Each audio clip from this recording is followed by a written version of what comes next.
Whoops.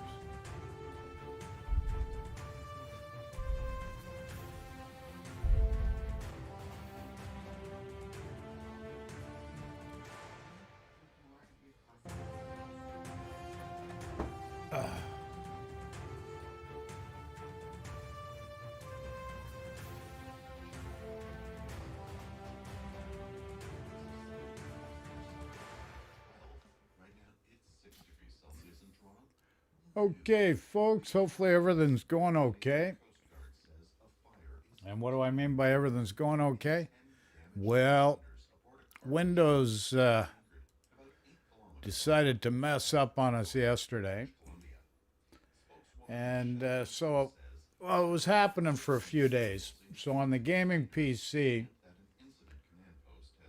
just Windows started acting up. Thought I had it sorted out, say Thursday night. But guess what? 10 minutes before the stream yesterday morning, messing up big time. Now the streaming PC, that had issues, same type of issues that I had to straighten out about 3 weeks, maybe a month ago. So I got that sorted out. And then the gaming PC started acting up. And hey, this is the real world. This is what we're dealing with. So anyways, this is going to be a bit of a test. So hopefully we got video and audio coming through okay. Now I'm going to go to the main screen, main live screen now. And let's see if this is working fine. Let's check it out. How's this looking? Testing 1, 2, 3, 4, 5. Okay, so I'm going to play this video for now and just double check my settings, make sure everything's going okay. Now this is, what the frig is this guy?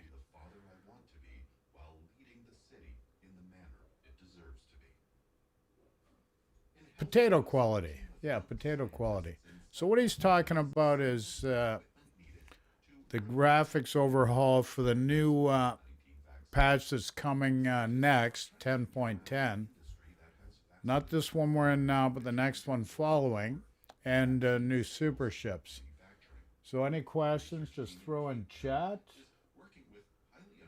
And you know, chat's the answer for everything. You want to talk? Throw it in chat. Got a question? Throw it in chat. You want to make a comment? Throw it in chat. Just don't get too rude, okay? Just has some standard of decorum that maintains a certain amount of honor for all parties. That's all we ask. Nothing more, nothing less. Okay, so let's go to the video and let's see what happens here.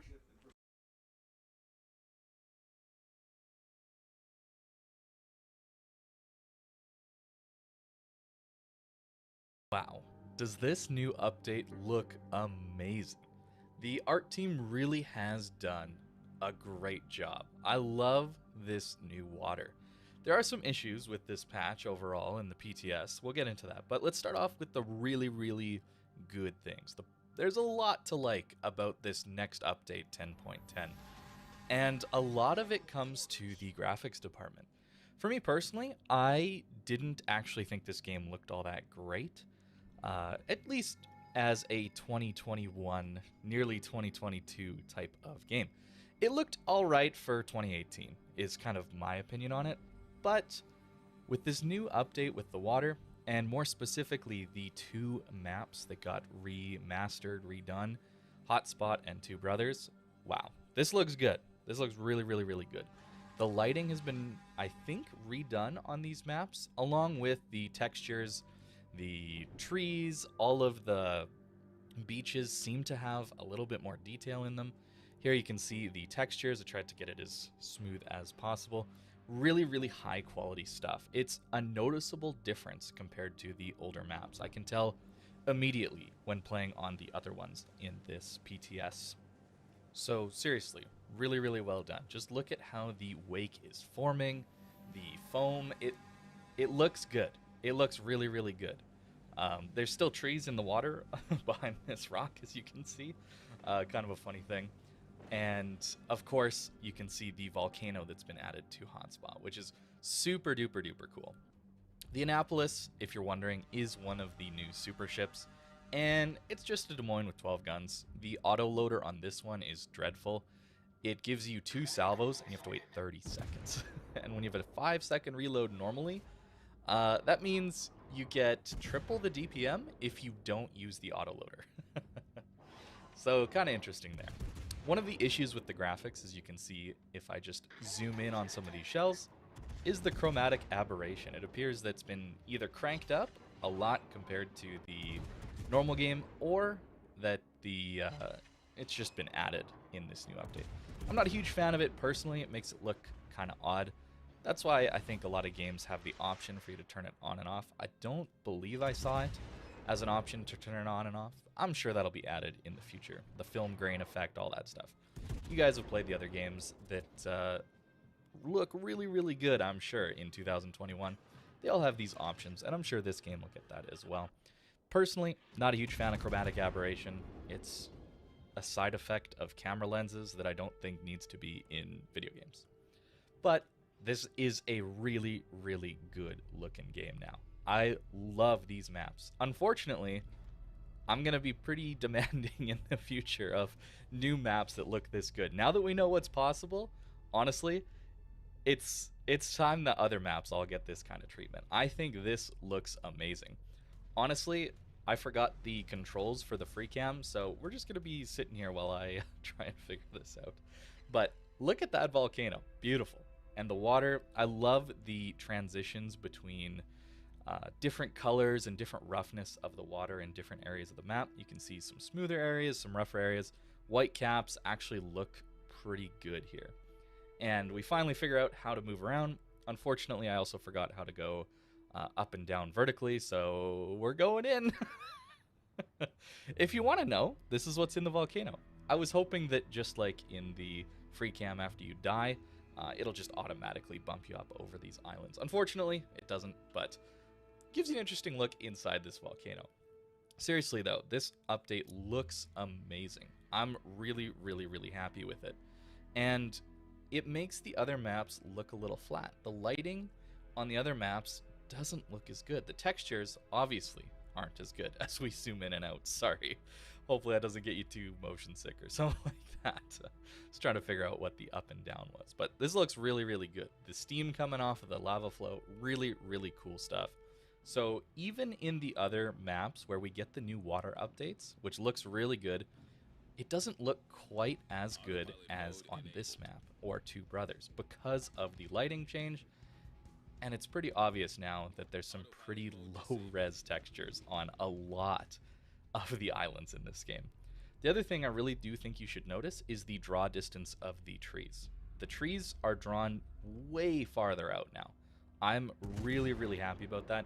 That was one of the little things that it bugged me about the graphics in this game before, is that the draw distance for trees was so close that I would just see the pop in all the time. And that got a little bit distracting, and something that really frustrated me about it was playing on my PlayStation didn't have that kind of pop in. So I was playing on my console and it looked better than playing on PC. That is no longer the case. This looks awesome. I really, really like this. This is a really huge change and makes this game so much more interesting to look at and much better in 2021.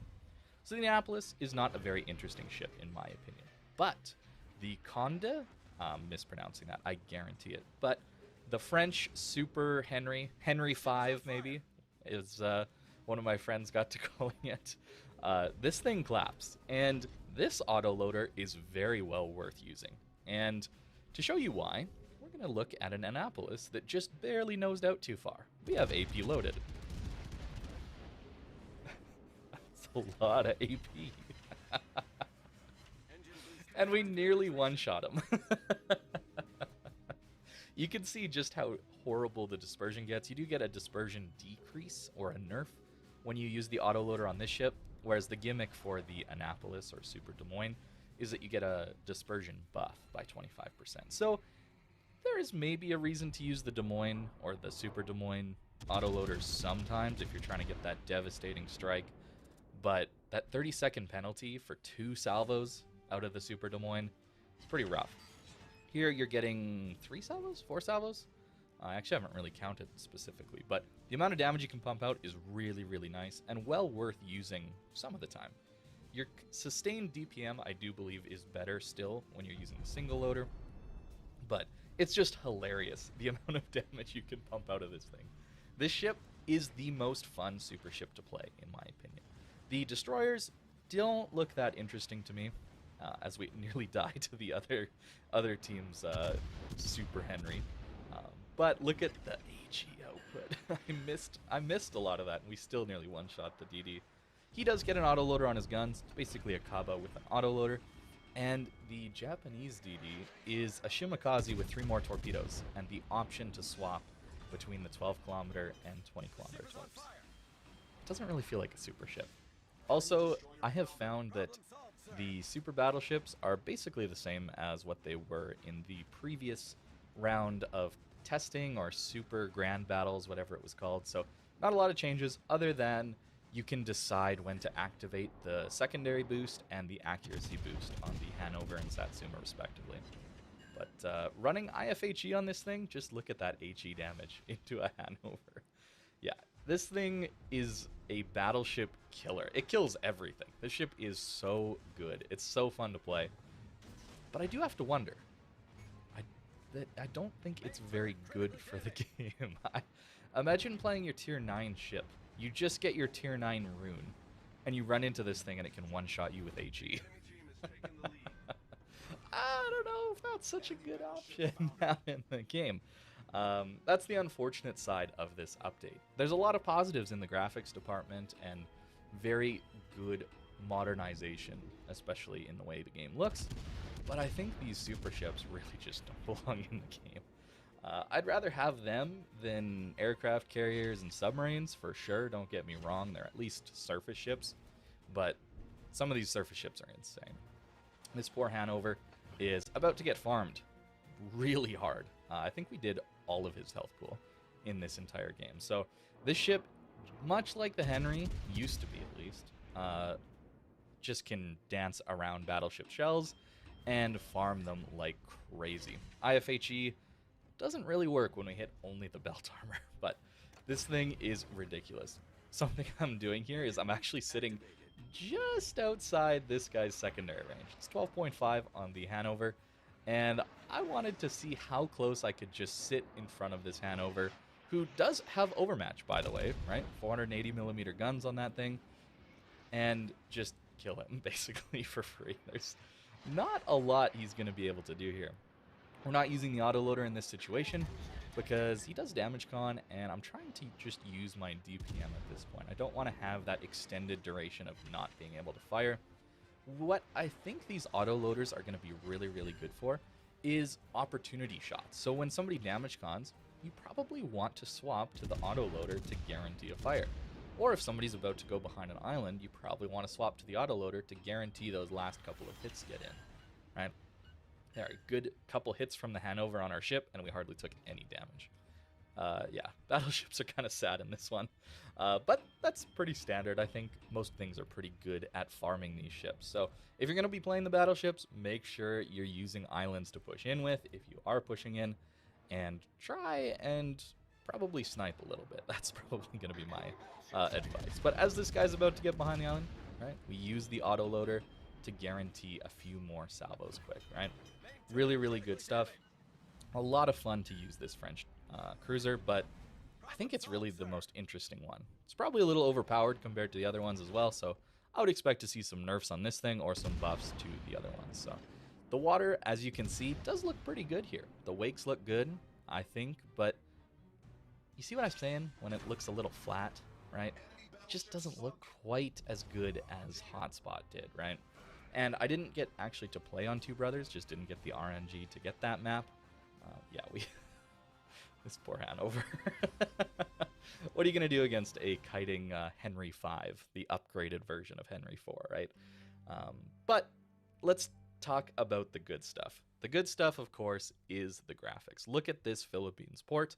It looks amazing. The updates to the terrain, all of the models of the surrounding buildings, trees, vegetation, everything. It just looks so much better. There's more, I think, volumetric lighting and fog in a lot of these places, and it looks so much better. I love this. If you're wondering, here's the graphics settings that I was using, just pretty much maxed out outside of anti-aliasing with 4K, and I'm running a 2070 Super, and I was getting around 55 FPS in port, and in-game 75 like normal. I noticed around 10% extra on the percentage of GPU usage. So it's still a really easy game to run, let's be honest. But it is a little bit more demanding now. But what's really nice is you can turn all of this off by just lowering your settings. You get the old water and a lot of the old effects back. So on lower settings, I believe it'll still be just as easy to run. It's only when you max things out, it's going to look that much better. So really huge fan of that. Unfortunately, a little bit of an odd thing on the PTS is this is the port you spawn in on. The Black Friday, give us your money, pay, spend port. Which doesn't appear to have really anything updated on it other than banners that are just there to try and get you to spend money. Even the blimp. And okay, so far so good. PTS to try out super ships. What do you guys think of the new graphics really aren't shown that graphics well on this port, other than the water. So yeah, kind of odd in that case. I was expecting to see the Philippines port, honestly, because that is the nicest one, the newest, nicest one. But instead, we got more of the Black Friday pushed on us in a PTS where we're not even able to buy the Black Friday stuff. So kind of an odd thing there. Not every port has been updated, as you can see. The Fjords, which still looks really good relatively, but it doesn't look quite as good as the Philippines. The lighting's not as good. And of course, the texture quality is not as good. Personally, to sum up this video, I'm not all that happy about super ships being added. I think it's just going to make the game balance a little bit worse, a little bit harder to play. And I think that the graphics updates have been a long time coming, and I'm pretty happy. Okay, hold on a sec here. He thinks it's going to be unbalanced. With the subs, he was against the subs, and then a day or two later, he posted a video about how great the subs were. So, this guy's all over the map. Nice guy, though.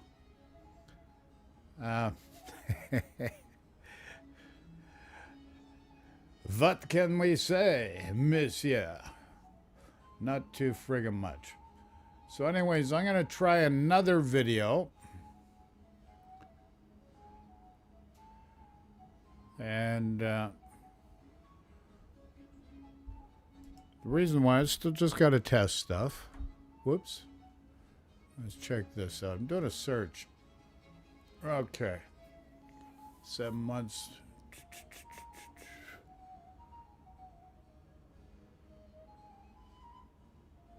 Huh. The Mighty Jingles. What he's saying, the USS Gearing has a Bork 3D model? Huh, interesting. Well, let's do this. Let's do Sea Lord Mountbatten. Monsieur Sea Lord Mountbatten. First impressions of the Kearsarge Tier 9 hybrid American battleship CV. That's what they're doing these days. There's more gimmicks here in this game than an episode of Family Guy or Homer Simpson. So let's check this out. Let's see what he says here. Any questions, just throw in just throw in chat. Everything goes in chat, folks.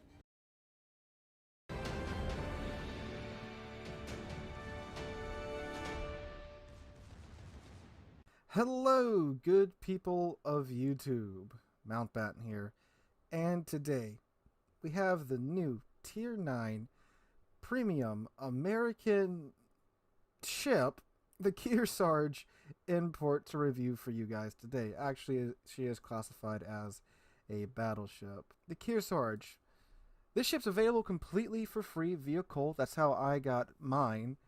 And boy, this ship, we played her on stream quite a lot last night, and I'll talk about that experience in the review portion of the video. But boy, like, okay, art department, like, the ship looks good as I was gonna say aesthetically, but like in form of her in-game representation, her model looks very clean, very nice, lots of very nice details, especially on a ship that's half battleship, half aircraft carrier.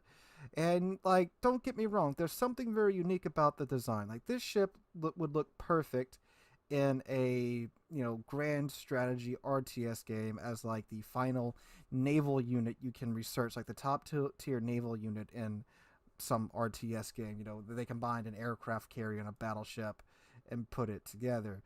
But I mean, like, she kind of ugly. Like I said not too long ago that the Americans, the American Navy, especially around this time period, made some very pretty ships. But this thing, I mean, I don't know what else I can say about it in terms of her looks. But anyway, yes, she is a hybrid battleship slash carrier, and we'll talk about how that affects her gameplay and such here tonight. But anyway, let's go ahead and take a look at her stats and such. No commander has been applied, nor are there any modules equipped. I have removed all of that after playing her on stream last night. So let's go ahead and take a look at her. Her armor. So, 32mm bow, 38mm upper belt, 330mm main belt, and her lower belt is also 330. Her lower torpedo protection is 254, and her bulges are 32. Stern's 32, stern deck's 32, main deck is 38, flight deck is 38, hangar side is 19mm, and bow deck is 32. Turrets have a 406mm face, 254mm side, 190mm top, and 254mm rear. Conning tower is 381, and her citadel is below the water line.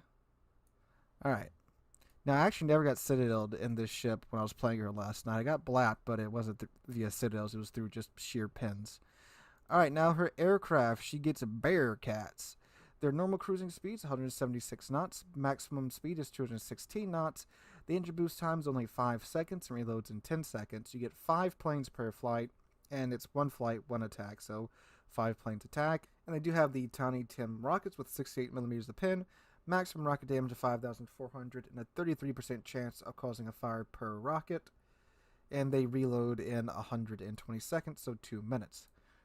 Her guns, she has 12 16-inch guns that reload in 36 seconds. Yeah. Now, these are pretty much North Carolina's guns. They're the 45 caliber guns, not the 50 caliber guns, which means that their shells are slow. Really freaking slow.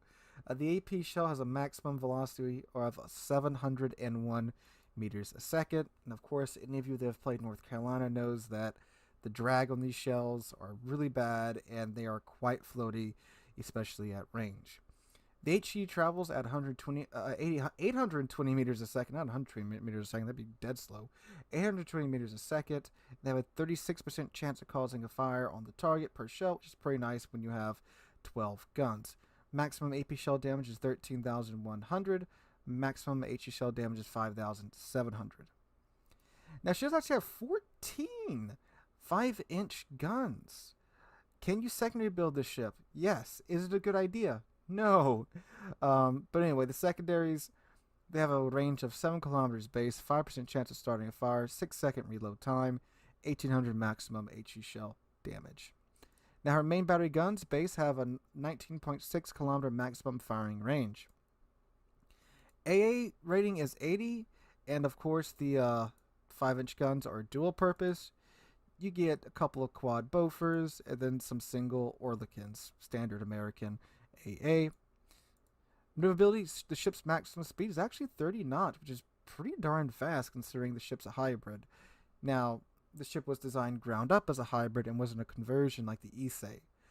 And her turning circle radius is 1,050 meters, and she has an 18.4-second rudder shift time. Her concealment base is 16.4 kilometers. For consumables, she only gets a heal and a damage con, no type of catapult-launched aircraft at all. Alright, so I'm going to go ahead and slap on the commander and module build that I was running on this ship all throughout tonight, and I'll show you what stats she has with that build on her. Alrighty, so for the commander build, I went with a pretty standard survival build, so preventive maintenance, MLG turrets, adrenaline rush, basics of survivability, emergency repair expert, concealment, and fire prevention. Then for the module build, I went with main battery mod 1, damage con 1, artillery plotting room mod 1. Now this is the special module that only American battleships get, and unlike the normal aiming systems mod 1 slot that goes here, this doesn't increase your, improve your dispersion. This increases your range by 16% and decreases your dispersion for your secondaries and increases their range as well. Then with damage con 2, concealment, and then artillery plotting room mod 2. Now this gives you an 11% buff to your dispersion, which is quite nice. So it's a very nice consumable to have, module to have. So what does this do now? So for the guns, we now have a 22.7 kilometer firing range and 255 meter maximum dispersion at that range. For concealment, it's now down to 13.3 kilometers, and considering you have a freaking fridge welded to the top of your ship, that's actually really quite nice. Maneuverability, our maximum speed is now 31.5 knots. So just 0.5 knots shy of being a 32 knot battleship, which is not bad at all. Alright, so that's the build I was running on her, and I'll talk to you guys about that in the gameplay section, which starts right now. So the Kearsarge, how is she in battle? Well, I gotta say, I was pleasantly surprised by this ship's performance overall, meaning that it felt a lot more balanced than I assumed many thought it was going to be upon her release. Now, let's talk about her planes first. I'm no CV main, and I'm sure many players looking to pick this ship up are no CV main. So she gets rocket planes. She doesn't get torpedo planes or dive bombers, anything like that. She only has one flight of planes, and it's the rocket planes. 5 planes per flight, 3 rockets per plane, for a total of 15 rockets at your target. Now, since these are the Tiny Tim rockets, they can pin 68 millimeters of armor, which is quite good. And once you get the hang of them, you can reliably be chunking battleships and large cruisers for anywhere from 10 to, I think the largest I got was 17k once with these rockets. They're very, very good at good, consistent damage if you can pull it off. But of course, with a 5-second machine gun firing delay, good luck with doing this to light cruisers and destroyers. Not saying it can't be done, but it's a lot more difficult. And sure, if you pull it off, you'll be doing a lot of damage to those ships, especially considering their small health pool, but it's quite difficult to do. Now they reload every 2 minutes. So you get one flight, go off, you could blap your target, have all 5 planes left. Doesn't matter, you still gotta wait 2 more minutes until those planes can take off again. You can lose the entire squadron, doesn't matter, 2 minutes until they can take off again. So that's that. Now, again, besides being a good source of damage, you can spot with them if you so choose so.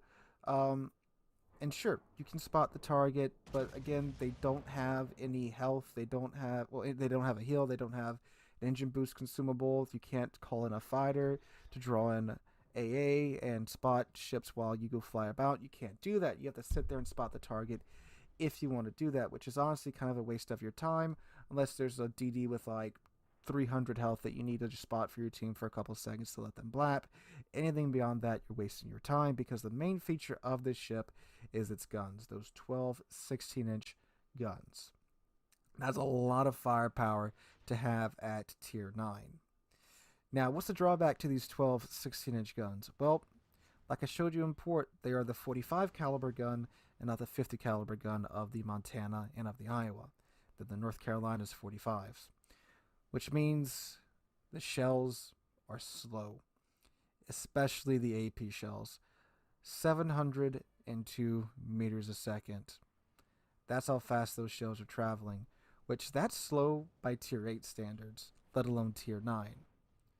So, yeah. Those of you that have played North Carolina know what I'm talking about. From about 15 kilometers in, the guns are actually quite good. You got 12 of them, 16-inch guns. Packs quite a punch with that a good old American battleship AP. Definitely great for blapping broadside targets when you see them. And of course, with the arcs of the guns, you get that very nice plunging fire effect. So they're great at that range. But anywheres past 16, 17 kilometers, you're really going to start to notice how slow, how floaty, and how draggy these shells are. And that's normally not a giant deal for the North Carolina, because the North Carolina also gets 2.1 Sigma. And with the North Carolina 2, you're mostly sitting bowing on your target, firing the forward 2 guns, and that'll cut it for you. You can't really do that on the Kearsarge because of the accuracy of the guns. The ship has, I think, 1.7 Sigma instead of the 2.1 of the North Carolina. If the ship had 2.1 Sigma on these 12 16-inch guns, oh my god, that would be absolutely amazing. But, of course, she doesn't, because that would be kind of busted, of course. But it's definitely nowhere like Palmer levels. With the special module equipped, the dispersion was pretty consistent throughout the night, which was okay-ish, definitely workable in a tier 9 battleship, especially again from about 15 kilometers in, but from 17, 18 kilometers out with the dispersion and how slow the shells are, it can be quite frustrating at times because it's taking 20, 30 seconds for these shells to get where they're going.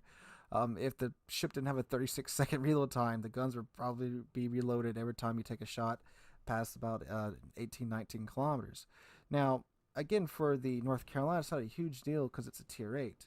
It can get up tier to tier 10, but it will see its fair share of being top tier in tier 8 games, of course. But with the Kearsarge being a tier 9 ship, you're pretty much going to be in tier 10 most of the time, which means that you will be constantly firing at ranges over 17 kilometers and having to deal with these slow shells, which can be absolutely frustrating at times. Now, of course, you can get used to the drag and how slow the shells are and stuff, and learn how to lead your target properly. Of course, I started out the night very frustrated at the ship because of this, but toward the end of the night, I was getting the hang of it again because I haven't touched North Carolina in forever. I sold it to get the Iowa, and it's just one of the ships I never got around to buying back in my port, despite having plenty of credits to do so. I just haven't done it yet.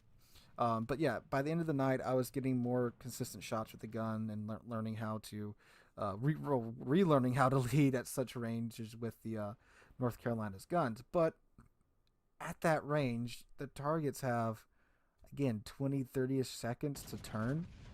And that's if they're paying attention, of course. If they don't pay attention, they still have 20, 30 seconds to turn, which means that just by the nature of the game, unless they're just absolutely blinded by whatever it is that they're targeting, they're probably going to make a rudder movement in 30-ish seconds, especially at tier 10. So even if they're not paying attention to you, they can just tap their D button slightly, and by the time the shells get there, that's enough to throw off the shot by quite a large margin. So it's quite frustrating. It's a situation you have to deal with a lot being a tier 9 battleship. Now, of course, you have the planes to back you up and go around and get a good shot in here and there, but sure, that's only 10 to 12k every 2 minutes. That's, not a whole lot of damage, especially considering how short some tier 10 matches can be. And that's what I was finding. A lot of the matches I was in, they were simply ending too fast before I could really do anything. Then I started playing the ship in a little bit closer and such, and yeah, the guns are performing better there, but then you've got that freaking hanger welded to your deck that's just an absolute source of chunkage. Now, I will admit, the ship was tougher than I thought it was going to be. Originally, when I first started playing the ship in the night, I was hanging way back, trying to get those sniping shots in, sending out the rocket planes when every second that they were ready. But later on, I just started pushing up a bit closer, starting to just only use the rocket planes when I saw a prime target, a target that was alone that I could easily, maybe get 12, 13, 14k damage off, start a couple of fires, things like that, and my damage started to improve. And that seems to be how you play this ship at mid range, just using your rocket planes when opportunity knocks, or if there's a ship that's at 1 or 2k health that you need to secure for your team and your team can't secure it. This ship's fantastic at securing kills with the rocket planes. It's quite a relief to have, because we've all been there in that situation where we nick that one lousy destroyer and he's down to 300 health, but our guns can't hit him and he's running away from our team. We just pop up the rocket planes and then you can go finish him off, because you can probably get 1 or 2 rockets to land on that DD, or at least spawn him for your team to where your team can finish him off. But yeah, from medium in range, the ship seems to be pretty good. You just have to mind your hangar there, and if there's too many ships around, they will chunk you pretty good. Or if there's a battleship on the other side of the map, he may not Citadel you. I don't think I got Citadel once in this ship throughout the entirety of the night, but they will chunk you. I mean, that target's not hard to miss at all. Again, everything can pin it, even the Italian secondaries. Those little 90 millimeter secondary guns, they can't even pin most of the tier 10 DDs. Yeah, they can pin that hangar deck, so watch that. So overall, is this ship worth it? Well, the ship is available for coal. You can get it for 228,000 coal through the armory. It is a unique ship. It's an interesting ship to play, but I wouldn't have it be my first coal ship, especially with the guns being what they are at tier 9. Again, if you get in a medium to close range, the guns are fantastic. They're great. They pack one hell of a punch. And since you have 12 of them, you can actually spam HE pretty well when the enemy battleships go bow in. But I'd rather have Pommern, honestly. I mean, Pommern's better than this thing, especially if you're a battleship player. But if you're a player with more experience and this looks interesting to you, I'd say, yeah, it's probably worth the coal. But if you're someone that's going through and wanting to get your first coal ship, this is not the ship for you. It's a fun ship to play in the right situation, but it can be incredibly frustrating at times. Would I spend $80 on this ship because it is available in the armory for $80 or that equivalent in doubloons? No, I wouldn't. It's not worth $80. It's not a fantastic ship. It's okay. It started to perform better throughout the night when I got the hang of the guns. I started to get about 110, 120,000 damage on average once I got the hang of the guns again. But again, it's still really frustrating. I wouldn't want to pay actual money for that frustration. So that's my review of the Kearsarge. It's an interesting ship. It can be fun in the right situations, but it's easy to chunk because of that hangar. The guns can be absolutely frustrating when you have to shoot at long range, which you often have to do because, again, you're a tier 9 ship. You're going to be in tier 10 games most of the time. But when you find yourself in that sweet zone of medium-ish range, this ship can be a real heavy hitter in those situations. So that's my review of the Kearsarge. Hope you guys enjoyed. Let me know what you guys think in the comments down below. Hope you guys have a... Let me know what you think. Let me know what you think. So that's the Kearsarge. Kearsarge? Is that how we enunciate that? Oh my. Yes, I think that's how we do it, boys. That's how we do it. Holy crap. I'm checking his other videos. We got Spanish tech tree ships coming soon. Holy crap. Huh. Who would ever have thought? Well, let's see what they're saying about Spanish ships now. So I'm still just testing everything just to see. Just want to make sure everything's working okay. It seems to be working okay. So hopefully there's no issues. Any questions, just throw in chat. Anything else, just throw in chat. Let's try our other camera view. Let's see how this is. Whoa. Holy moly. Okay, so here we are. We got a screen here, screen there, and our main screen here where we're streaming up from and gameplay. So this is the deal. Let's go back to our other camera. There we go. Yuck, yuck, yuck. Wise guy, eh? Yeah. Okay, so let's look at the Spanish ships here. What the frig is going on? Spanish ships, eh?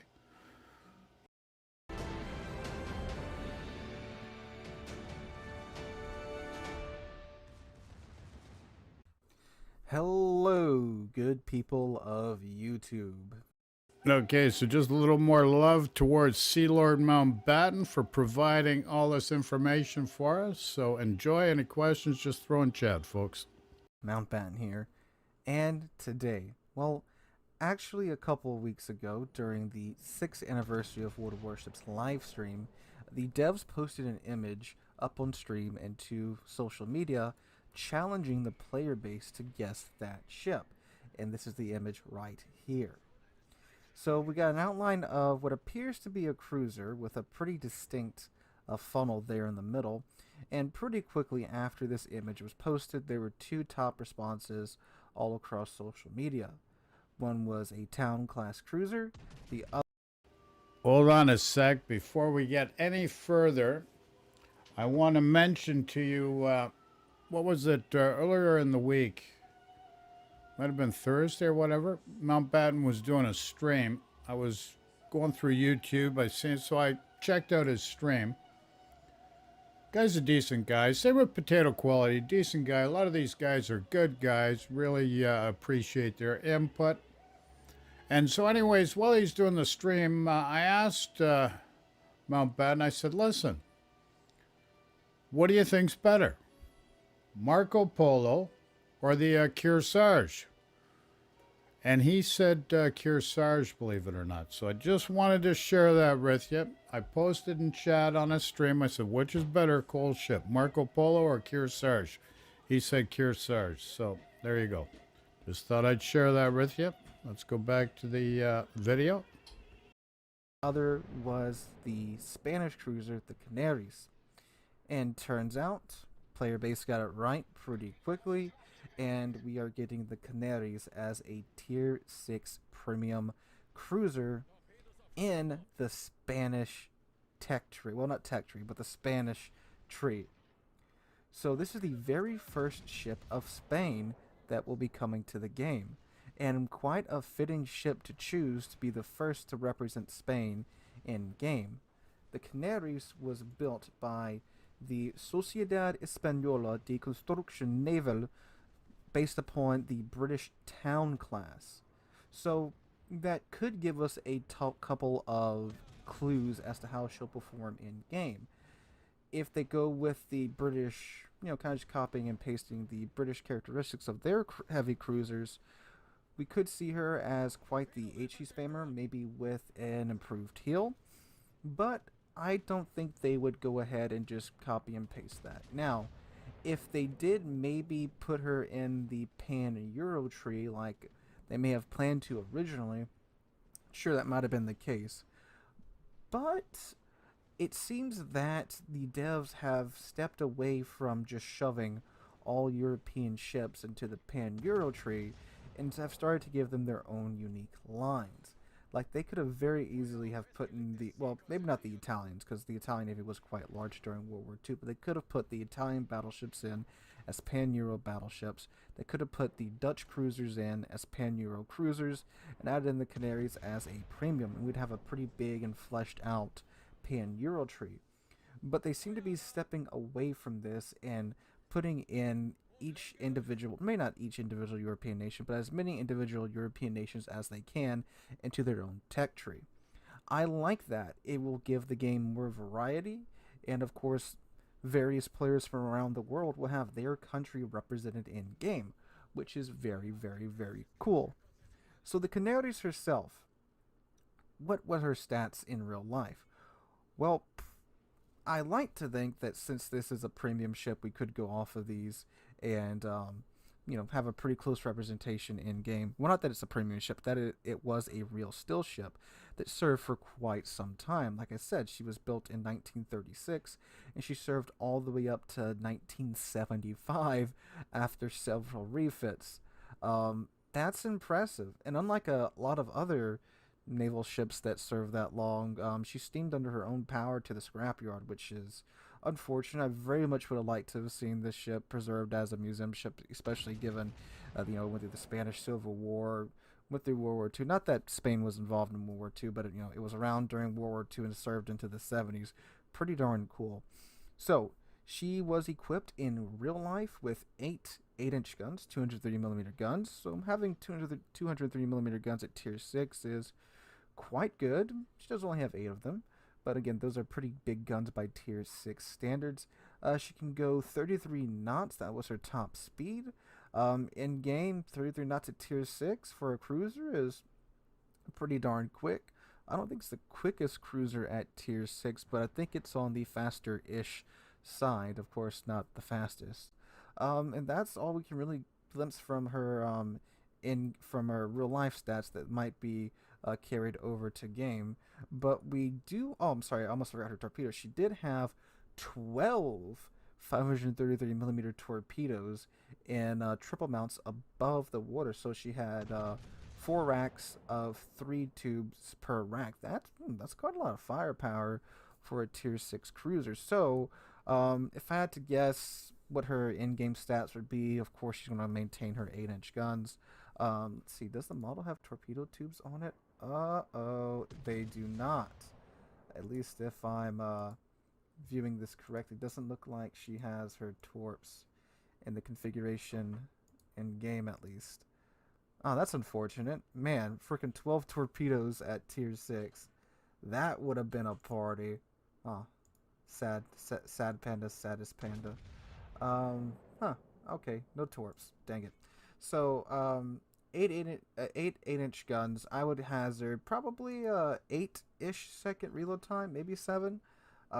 Again, we don't know what the Spanish tech tree flavor is at all, so there's nothing to really go on. They could just... That's an understatement.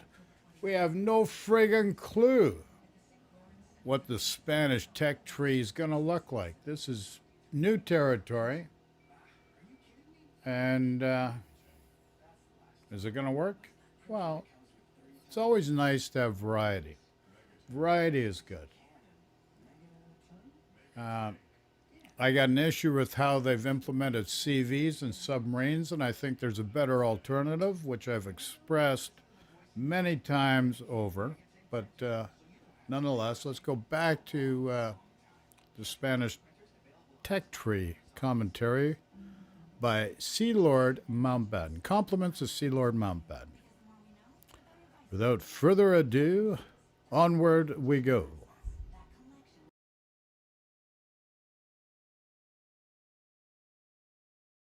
Whoopsie, wrong button.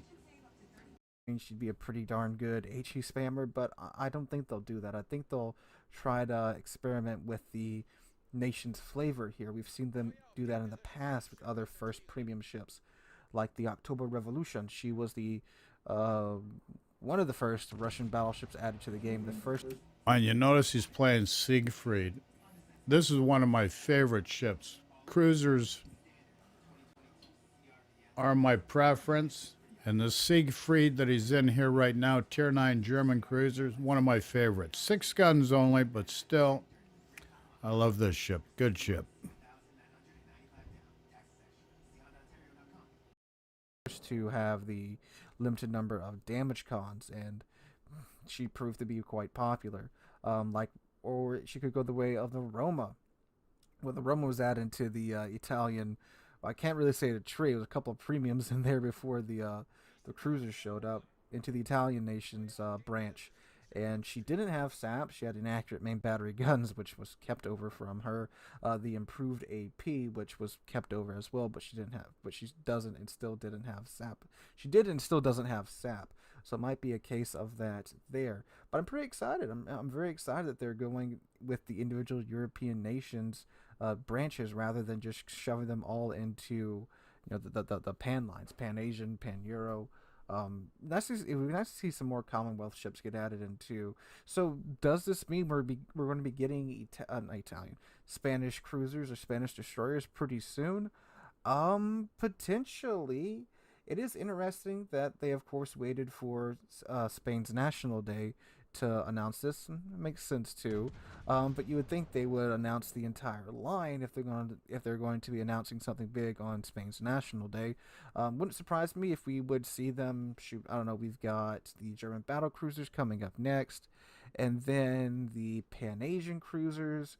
So it would be time for a destroyer line next, unless they throw us a curveball and introduce another battleship or aircraft carrier line after just introducing one of those each and then a cruiser line. So we could potentially see them be announced next, although I'd place money that maybe Italian destroyers would be coming up next. Maybe. Who knows? Of course, it's wargaming. They could shock us all together and introduce, shoot, I don't know, French submarines or Soviet submarines next. For all I know, since submarines are such a hot topic right now, of course. So if you want to read the announcement itself, they did release a dev blog for it, but it's very short. I'll link that in the description. Like, who knows what's coming next? You got a crystal ball? Anybody got a crystal ball that actually friggin' works? Let me ask you, do you have a crystal ball that works? Have you known anybody that had a crystal ball that actually predicts the future? Like, come on now. And here's the other factor, and this is where nobody takes it into consideration, is the fact of, number one, for every action, there's going to be probabilities or potentialities. So for every action I take, every action you take, and depending on that action, the probabilities and the potentialities are going to be different. So therefore, everything is always changing. And predictability will be based on input to a certain degree. And there's going to be varying degrees of this, that, or that. And simple as that. And if you want to understand a little more with respect to that, just study quantum mechanics. Very easy. Maybe not so easy. Okay, back to the video. Description down below. So the Canaries herself, it's an interesting looking ship. I like the design style of it. It's this weird mix of British and Soviet looking. I mean, like, look at that superstructure. It's got that distinctive Soviet curved tower, but then like the general hull layout's of course British, but it tapers to an end rather than that transom stern that the British are so well known for in game, that you can shoot them through the stern and Citadel their ship to Kingdom Come. I'm really bummed they appear to not be giving her the torpedoes, and again, unless I've missed it here, that's unfortunate. The smokestack too, that's a really unique looking smokestack. I'm not exactly sure what the design idea was here, but what's interesting is when you go look at the county class cruisers, they don't have that. They just have the triple stack rather than this kind of double feeding into one stack there. But other than that, it's a pretty good looking ship. With the Spanish flags on the side, that's very nice. They don't, I guess this might be her premium camo. I don't know. Normally they show off premium ships in their premium camo. It's Ooh, nice Citadel on the bland, NC but, there. Okay, whatever. If that's what she was painted like in real life. As far as I can find, too, she was just flat gray for appears to be her entire service life, and there's one or two where she's got the flag painted on the side, so I guess that's what they're going with since it was her historical loadout. That's cool. Now, what is interesting too is that with the ship's very long service life, they could easily introduce a later version of it. Let's go back here just a titch. This here's actually quite a nice looking ship. Long. But yeah, quite a nice looking ship. What do you guys think? Post in chat. Back to the video. Later version of it, like maybe Canary 70, not maybe not all the way to 75, but maybe it's Canary 55 or something like that. Give her improved rate of fire, give her torpedoes, and place her maybe at tier 7 or tier 8 if they give her a heal or something like that. They just said they will be releasing her stats later on. How later on, I don't know. I think this is just a general announcement phase right now. But yeah, very exciting news for all you Spanish players out there. You're finally getting your nation in game, and what a ship to kick it off to. So guys, let me know what you guys think about this in the comments down below. If you enjoyed the video, make sure to drop a like and subscribe to the channel when we hit 30,000 subs. Which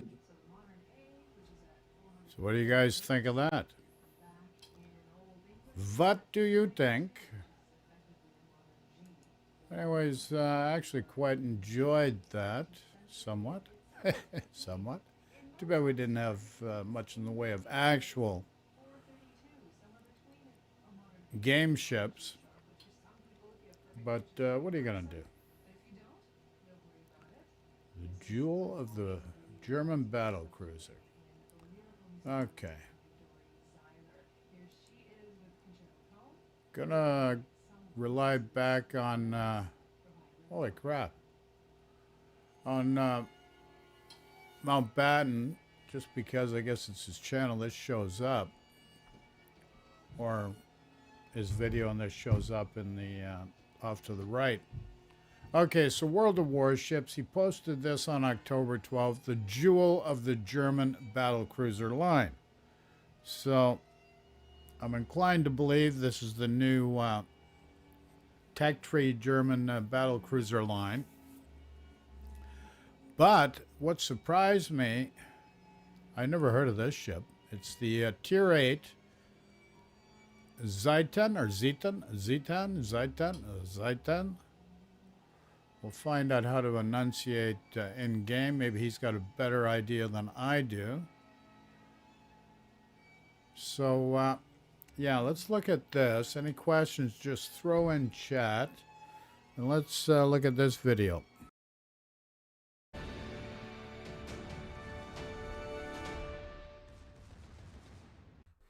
Hello, good people of YouTube. Mountbatten here. And today, we're going to be discussing what I think very well may be the jewel of the German battlecruiser battleships line split, which is the Tier 8 Z10. So the Z10, you probably recognize it by just looking at it from the dev blog. This is the battlecruiser that looks like someone ripped the Graf Spee superstructure off of a Graf Spee kit and put it on some random other battlecruiser model kit and said, yeah, that looks great, and then set it on its way. Yeah, this ship, despite looking incredibly weird, is actually very, very, very good. Now, I've been playing all of the German battlecruisers over the past week in the early access event, and they're all quite good. But the Zeden has just been standing out a little bit above the rest for me for one or two reasons, and that's what we're going to be discussing today. So, the Zeden, let's go over his stats real quick. Armor-wise, pretty much the same as Prince Ruprecht, except her icebreaker bow isn't as big. The Ruprecht, that icebreaker bow covers up like almost, I wouldn't say quite half of the bow just yet, but I'd say about a third. On the Z10, it's roughly maybe a fourth of the bow, and then once you get up to the Schlieffen, it's like half of the bow.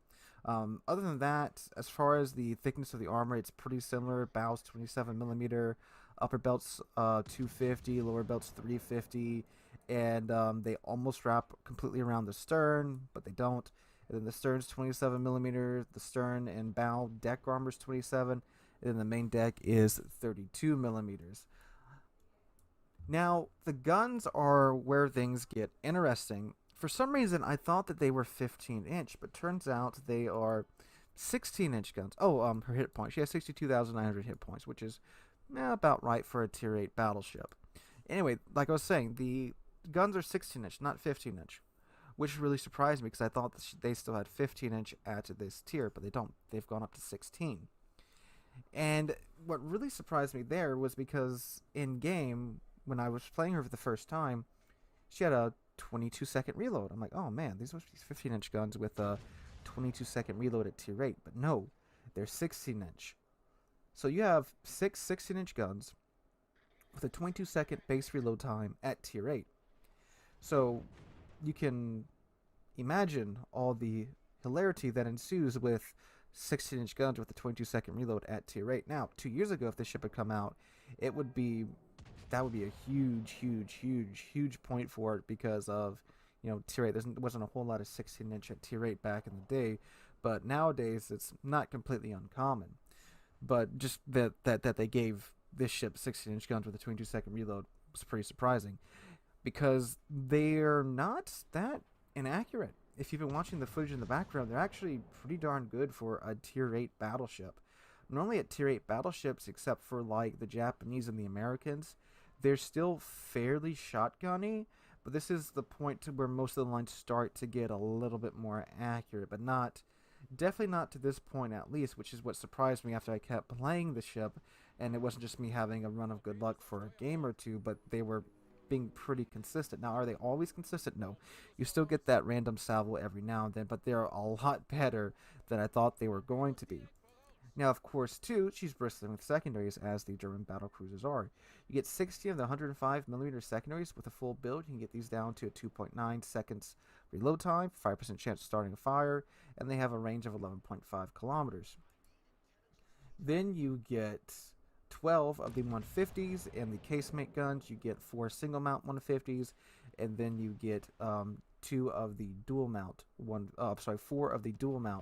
150s as well. And those, of course, can pin all the threshold that you need to pin at Tier 8. The 150s can only pin up to 26 millimeters of armor. So you can build them to IFHE if you want to. I don't. I go with the fire build, and that works out well for me. And then, of course, she gets torpedoes as well. They're the same torpedoes that the Ruprecht gets, except she has 2 less sets of them. She only gets 1 set per side and not 2. 12-kilometer range. Same thing, everything else. 16,533 maximum damage, 50 knot top speed, and all that jazz. Now, in terms of her maneuverability, she is quite nippy for Tier 8, coming in at 32.6 knots.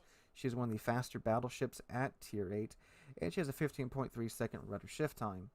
Concealment's also another big plus for her. With the build that I have on her right now, which is just the concealment module, we have her down to 13.3 kilometers.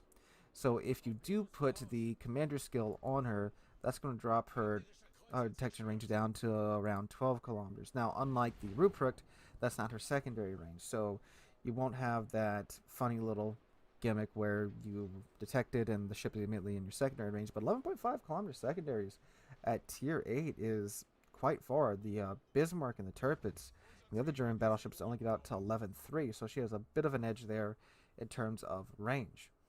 So, how does this ship play in battle? So, just like the Ruprecht, she is, of course, a close-in engager. She's very, very, very good at it, too. She's very quick, very nimble, nice and stealthy, too, with that 13-kilometer concealment range. And the main thing to me is just the guns. The guns are, main guns, that is, not the secondary guns. The main guns are pretty darn consistent for a German battleship. Now, am I saying that you're going to be railing your target left, right, and center? No. But for what they are, and especially for the reload time on them, they're really, really, really flippin' nice.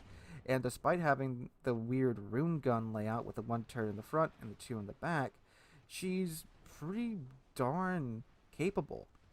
Especially because the number 3 turret can 360 degrees, which means that you're not losing 2/3 of your firepower every time you have to shift your ship around a little bit. You have that number 3 gun coming up on target pretty much as soon as you need it to. And plus the firing angles for that number 3 gun, and heck, even the number 2 gun, are actually pretty decent. Especially by German standards, we all know how those go. Now you do have Hydroacoustic Search 2 on there, of course, because it's German, and the fast cooldown damage con, and only 4 heals with Superintendent instead of 5 like you would on a main line. So she's still quite squishy, of course, as the German battle cruisers are, but she's still capable of taking a beating and delivering the punishment.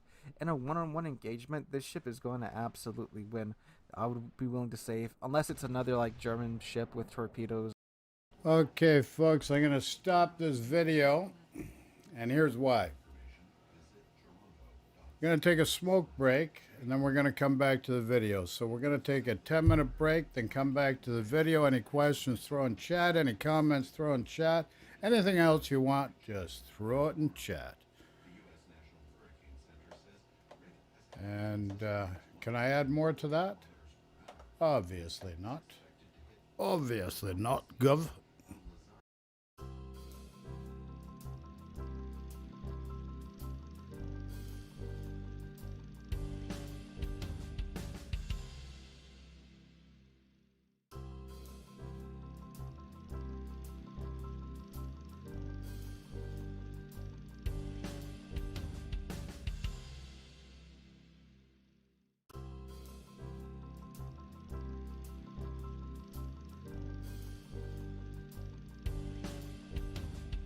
A quick shout out to Juan Carlos and Lewis. Juan and Lewis, we'll be right back, gentlemen.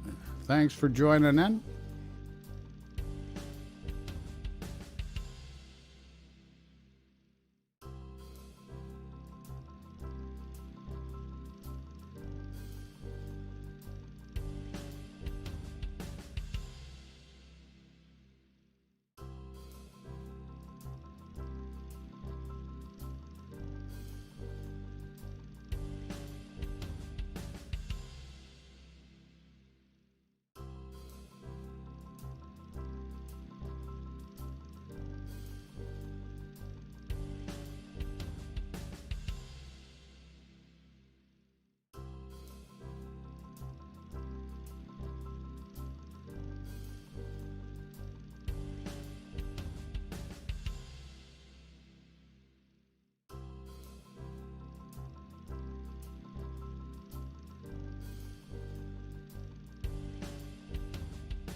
Okay, folks, we're back in the saddle here.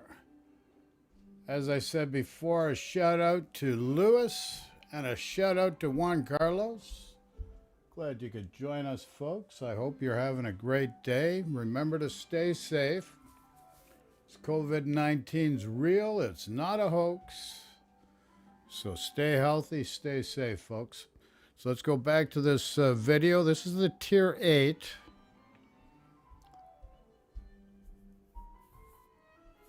Keaton or Zeton?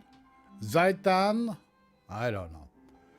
Anyway, showcased by Lord Mountbatten. Sea Lord Mountbatten, for those that are more particular. So let's see what's going on here. So pay attention. Any questions, comments, just throw in chat, please.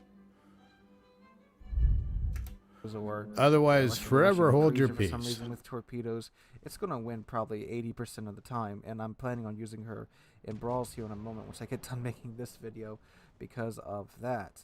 But yeah, it's just a really fun ship to play. The look of the ship has really grown on me, despite having, you know, this gigantic Graf Beast superstructure Star Destroyer looking thing.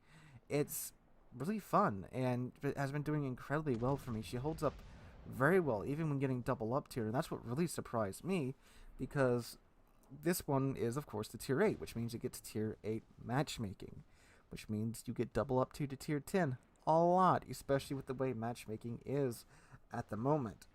So when you get up tiered, well, at least when I got up tiered in this ship, I still managed to do along the lines of about 115,000 damage. I had an absolute worst case scenario match where I got Ocean double up tier to Tier 8, okay? That is the absolute worst case scenario for a brawling battleship. There's nowhere to hide. You're in the open. Normally these ships have massive detection ranges because you have to build into the secondaries, and you normally just barely do anything and just die within like 10 minutes, or you make it to the end, you go out in a blaze of glory and only manage to net like 40,000 damage a lot of the times. But with this ship, because she's quick, nimble, and has good concealment, I was able to disengage when I needed to, and I could almost dictate the terms of my engagement, almost, because again, Tier 10 with Tier 10 DDs, very sneaky DDs. And I was still able to do in the neighborhood of, I believe I finished that match with 106,000 damage done, which isn't a ton of damage by Tier 8 standards, but for that situation, it was quite good. I was able to do that because the guns, even though you only have an 18-kilometer range, they can at least hit stuff at that 18-kilometer maximum range. Well, a lot of German battleships, their maximum range, sure, the shells can go that far, but you're not going to hit anything at that range. But with the Zeton, I was able to. And of course, a lot of that has to do with the fast reload time too, because if you throw enough stuff at the wall, some of it will stick. So yeah, sure, that contributes to it a whole lot. Now, when I wasn't double up tier to Tier 10 games like that, when I was top tier, I was doing like 130, 140,000 damage, getting at least 2 or 3 kills each. I never got Kraken and the Zeton so far, though. Like the Ruprecht. Ruprecht have like freaking 4 Krakens in it already, which is freaking crazy for a new tech line ship that's just been released. But the Zeton's performing very well for me. It's just a lot of fun to play. It's a really goofy looking ship too. And again, the looks really, really grown on me. But she's a great ship. I'd recommend when you grind up the German battlecruiser line, if you're planning on doing that when it comes out, I would recommend, of course, holding on to this one after you're done with your grind. Oh, and of course, too, if you have Lucians, absolutely put him. He's done almost 140,000 in damage in this game, which is quite good. On these ships, or start training him for these ships.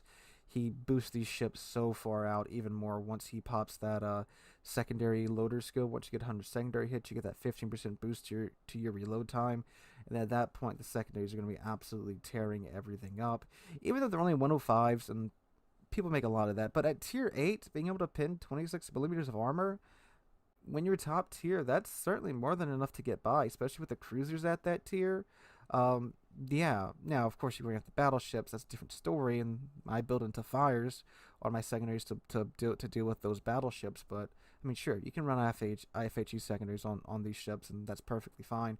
But especially at Tier 8, it's kind of really killing the performance of the ship because, yeah, you have 16-inch guns, and they're great at Tier 8, but tier 10, you're going to have to be throwing some HE around too to those bow-in battleships, and now you're cutting that 38% fire chance down to freaking, I'm not a math teacher, but like 18, 19% now instead of 38. So that's really going to hurt you a lot there. And again, it's tier 8. 26 millimeters, that's certainly enough to do damage there. At least for me it is, and it's been doing quite well when it's top tier. But yeah, it's a really fun ship. I recommend you guys pick her up when the tech line goes out live for everyone to grind, and keep her in your port afterwards. Let me know what you guys think in the comments down below. If you managed to unlock Zedon already, what do you think about her? You're having great... That CV is just a friggin' juicy target waiting to be friggin' nailed, isn't it? success in her so far, or not so much. So again, let me know what you guys think down below. If you enjoyed the video, make sure to drop a like and subscribe to the channel. When we did 30,000 subs, just past 29,100 the other day, and I can't thank you guys enough for that. Hope you're having a wonderful Tuesday. Hope to catch you guys in the next one.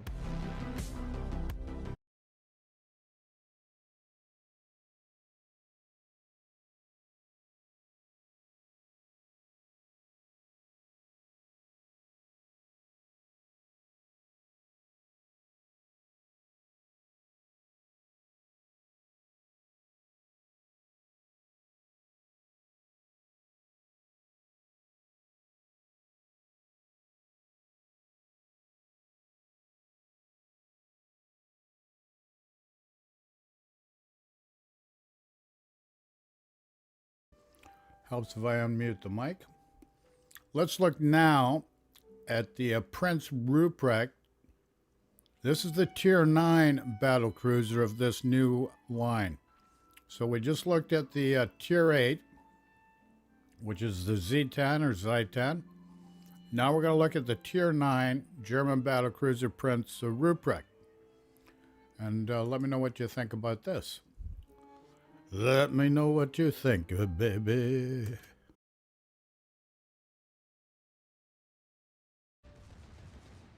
Hello, good people of YouTube. Mountbatten here.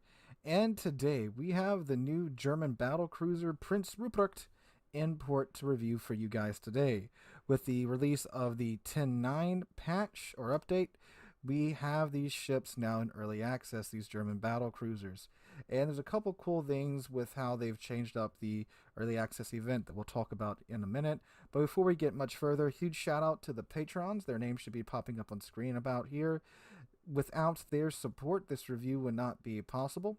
As many of you know, I am not a CC. I get zero support from Wargaming, so all reviews are funded via ad revenue from the channel and from donations from these generous patrons. If you want to support the channel, it's the best place to do so, besides, of course, just watching the videos and streams. So head on over to the Patreon if you wish to do that. Link is in the description down below. Anyway, so the Prince Ruprecht, unlike the previous early access events, which have caused so much drama for being, well, crappy events if you want to get your hands on these ships early, they have changed this one in more than a few ways. First off, the Prince Ruprecht right here is not available in random bundles like the Johann de Witt or so many previous early access events. You have to get her in the sequential bundles the same way you would get the rest of the tech line if you want to get them in early access. But what's really cool, especially since this was an issue so many still had with the Soviet CV event, gone are the random bundles. Now, if you wish to buy your way through the event, rather than just playing through the event and getting the tokens to get the ships in early access, you have these, I don't know what these are even called, I guess token bundles that are available to purchase. There's 30 of each set. They all have the exact same thing in them. So, for example, in the ships of Lower Saxony, you get 50 German tokens, 2 Hydra flags, 2 Scylla flags, and then 2 of the black, white, red camos. That's in every bundle. There's no guesswork about it. This is what you are buying for 500 dubs. And you can buy as many of these as you want up to the limit, which is 30. After that, you have to move on to the next set, which is, well, the same thing, except there's different special signal flags in there. So if you want to buy your way through the event, there's no more guesswork about it. You can do the math, see how many you have to buy, and go ahead and do that. Or you can play through the event, get the tokens, and get your hands on the ships that you can get your hands on. I would personally recommend that you don't do any of that besides just playing the game. And if you get enough tokens to get a ship or two, cool. These ships are Techline ships. They're going to be available completely for free in an update or two. But I like the changes. It takes the gambling completely out of it. I appreciate that, Wargaming. Keep it up. Don't let this be the one good time that you do this and then slip back into your old ways. Anyway, the Ruprecht. So, I haven't played her yet. Beyond reading what they've done to her on the dev blog, I don't know much about this ship. So today we're going to look at her quirks and features, go over her stats, and I'll let you guys know how she plays after taking her into battle for a couple hours. So let's go ahead and look at her stats right now. First off, actually, before that, I really like this model. It's really, really gorgeous. I really like the way this ship looks. I don't know, it's like meaty and imposing, and it kind of looks like something I'd build in Ultimate Admiral Dreadnoughts, actually, with the way some of these secondaries are positioned. But anyway, so let's take a look at her. Her armor, her nose is 27 millimeters, so you can bounce 15-inch easily. And then you have a 30 millimeter belt right there. Then you've got 150 millimeter upper armor, 220 millimeter upper belt armor, then 300 millimeter torpedo protection, and then that wraps around almost completely around the stern with this 100 millimeter slat right there. Not completely wrap around though, with a 27 millimeter gap right there. Stern armor is 27 millimeter. Mid deck armor is 32. Same up here, and then 27 millimeter upper deck armor over here. I'm sorry, upper bow armor over here. Let's take a look at her Citadel. It is, it's actually really skinny in the front. Look at that. It is just below the waterline, barely. Probably not very hard to ship to Citadel, and there is no turtle back. All right. So I kind of like the way they're doing the battle cruisers. You know, they're still battleships. They have battleship hit pools, but the armor is thinner. But they still have, in some cases, they still have a strip that, you know, you can kind of bounce some of the larger shells that you're going to be seeing at your tier. But there are, of course, more maneuverable and quicker in the trade-off. So what's her hit points? 59,200 hit points. Oh, actually, do I have the proper hull on? I do not. Whoopsies, I keep forgetting that this is a Techline ship. Okay, did that change the armor at all? No, the armor layout is still the same. Okay, cool. So now she has 63,900 hit points, 23% torpedo damage reduction. For her guns, she has 8 406mm guns with a 30-second base reload time, 30-second 180 time, 206 meters maximum dispersion, 38% chance of causing a fire per HE shell, and a maximum HE shell damage of 4,800. And her AP has a maximum damage of 11,500, maximum range of 18.8 kilometers, not the longest range ship. And both the AP and the HE shells have an initial velocity of 810 meters a second. Secondary, she has 10 by 2 of these 105s. They have a 3.4 second reload time base, 5% chance starting a fire, 1200 maximum HE shell damage. They can pin 26 millimeters. The maximum range of 8 kilometers base and a 900 meters a second velocity. Her 150s, she has 12 of these casemate 150s with a 7.5 second reload time, 1700 maximum HE shell damage, 8% chance starting a fire, and 38 millimeters of pin, and a maximum range of 8 kilometers and a velocity of 875 meters a second. Torpedoes! She has 4x4, so 16 torps total. Of these, what are they? 533 millimeter torps, 180 time of 7.2 seconds, 140 second reload time, range of 12 kilometers, maximum damage 16,533, 50 knot speed, and they're detectable for 1.2 kilometers. These are German torpedoes, so I fully expect them to be knocked out the very second I need them. Oh yeah, she has depth charges. I was going to say Airstrike. What the heck? What is this Dutch nonsense? But then I remembered. Oh no, it's the depth charges. A rating of 72. Actually, I'm surprised it has this much of an A rating for what is a World War I era battleship, battle cruiser design. Well, when was this designed? 1940. Never mind, 1944. I take back what I say. I thought it was a World War I era design. All right, so 72. That's still not the best. So you've got 48 of these 30 millimeter guns, these Flak 30s, and the Flak 38s, and then the 105s are dual purpose. All right. Maneuverability maximum speed 32 knots base. That's without the speed flag. Turning circle of 840 meters and a rotor shift time of 15.4 seconds. Concealment 15.1 kilometers base. All right. All right, I'm going to go ahead and module and kit her out. No awards or guests for what I'm about to put on this ship. And actually, let's go look at her equipment and such. I forgot about that. So she does get the Soviet damage con. She gets 4 charges base. They have an action time of 10 seconds, and they reload in 40 seconds. And then you get 3 heals that heal 319 HP a second. And you get Hydro, no spotter or fighter. All right. Now I'm going to go ahead and put a build on here and reconvene with you guys here in a moment. Alrighty, she has been moduled and kitted out. So, no surprise, I'm going with the secondary build, of course. So, we went with Auxiliary Armaments Mod 1 to keep those secondaries in the fight. Damage Con 1 because fires are terrible. Secondary Battery Mod 1 to get that DPM down and that range up.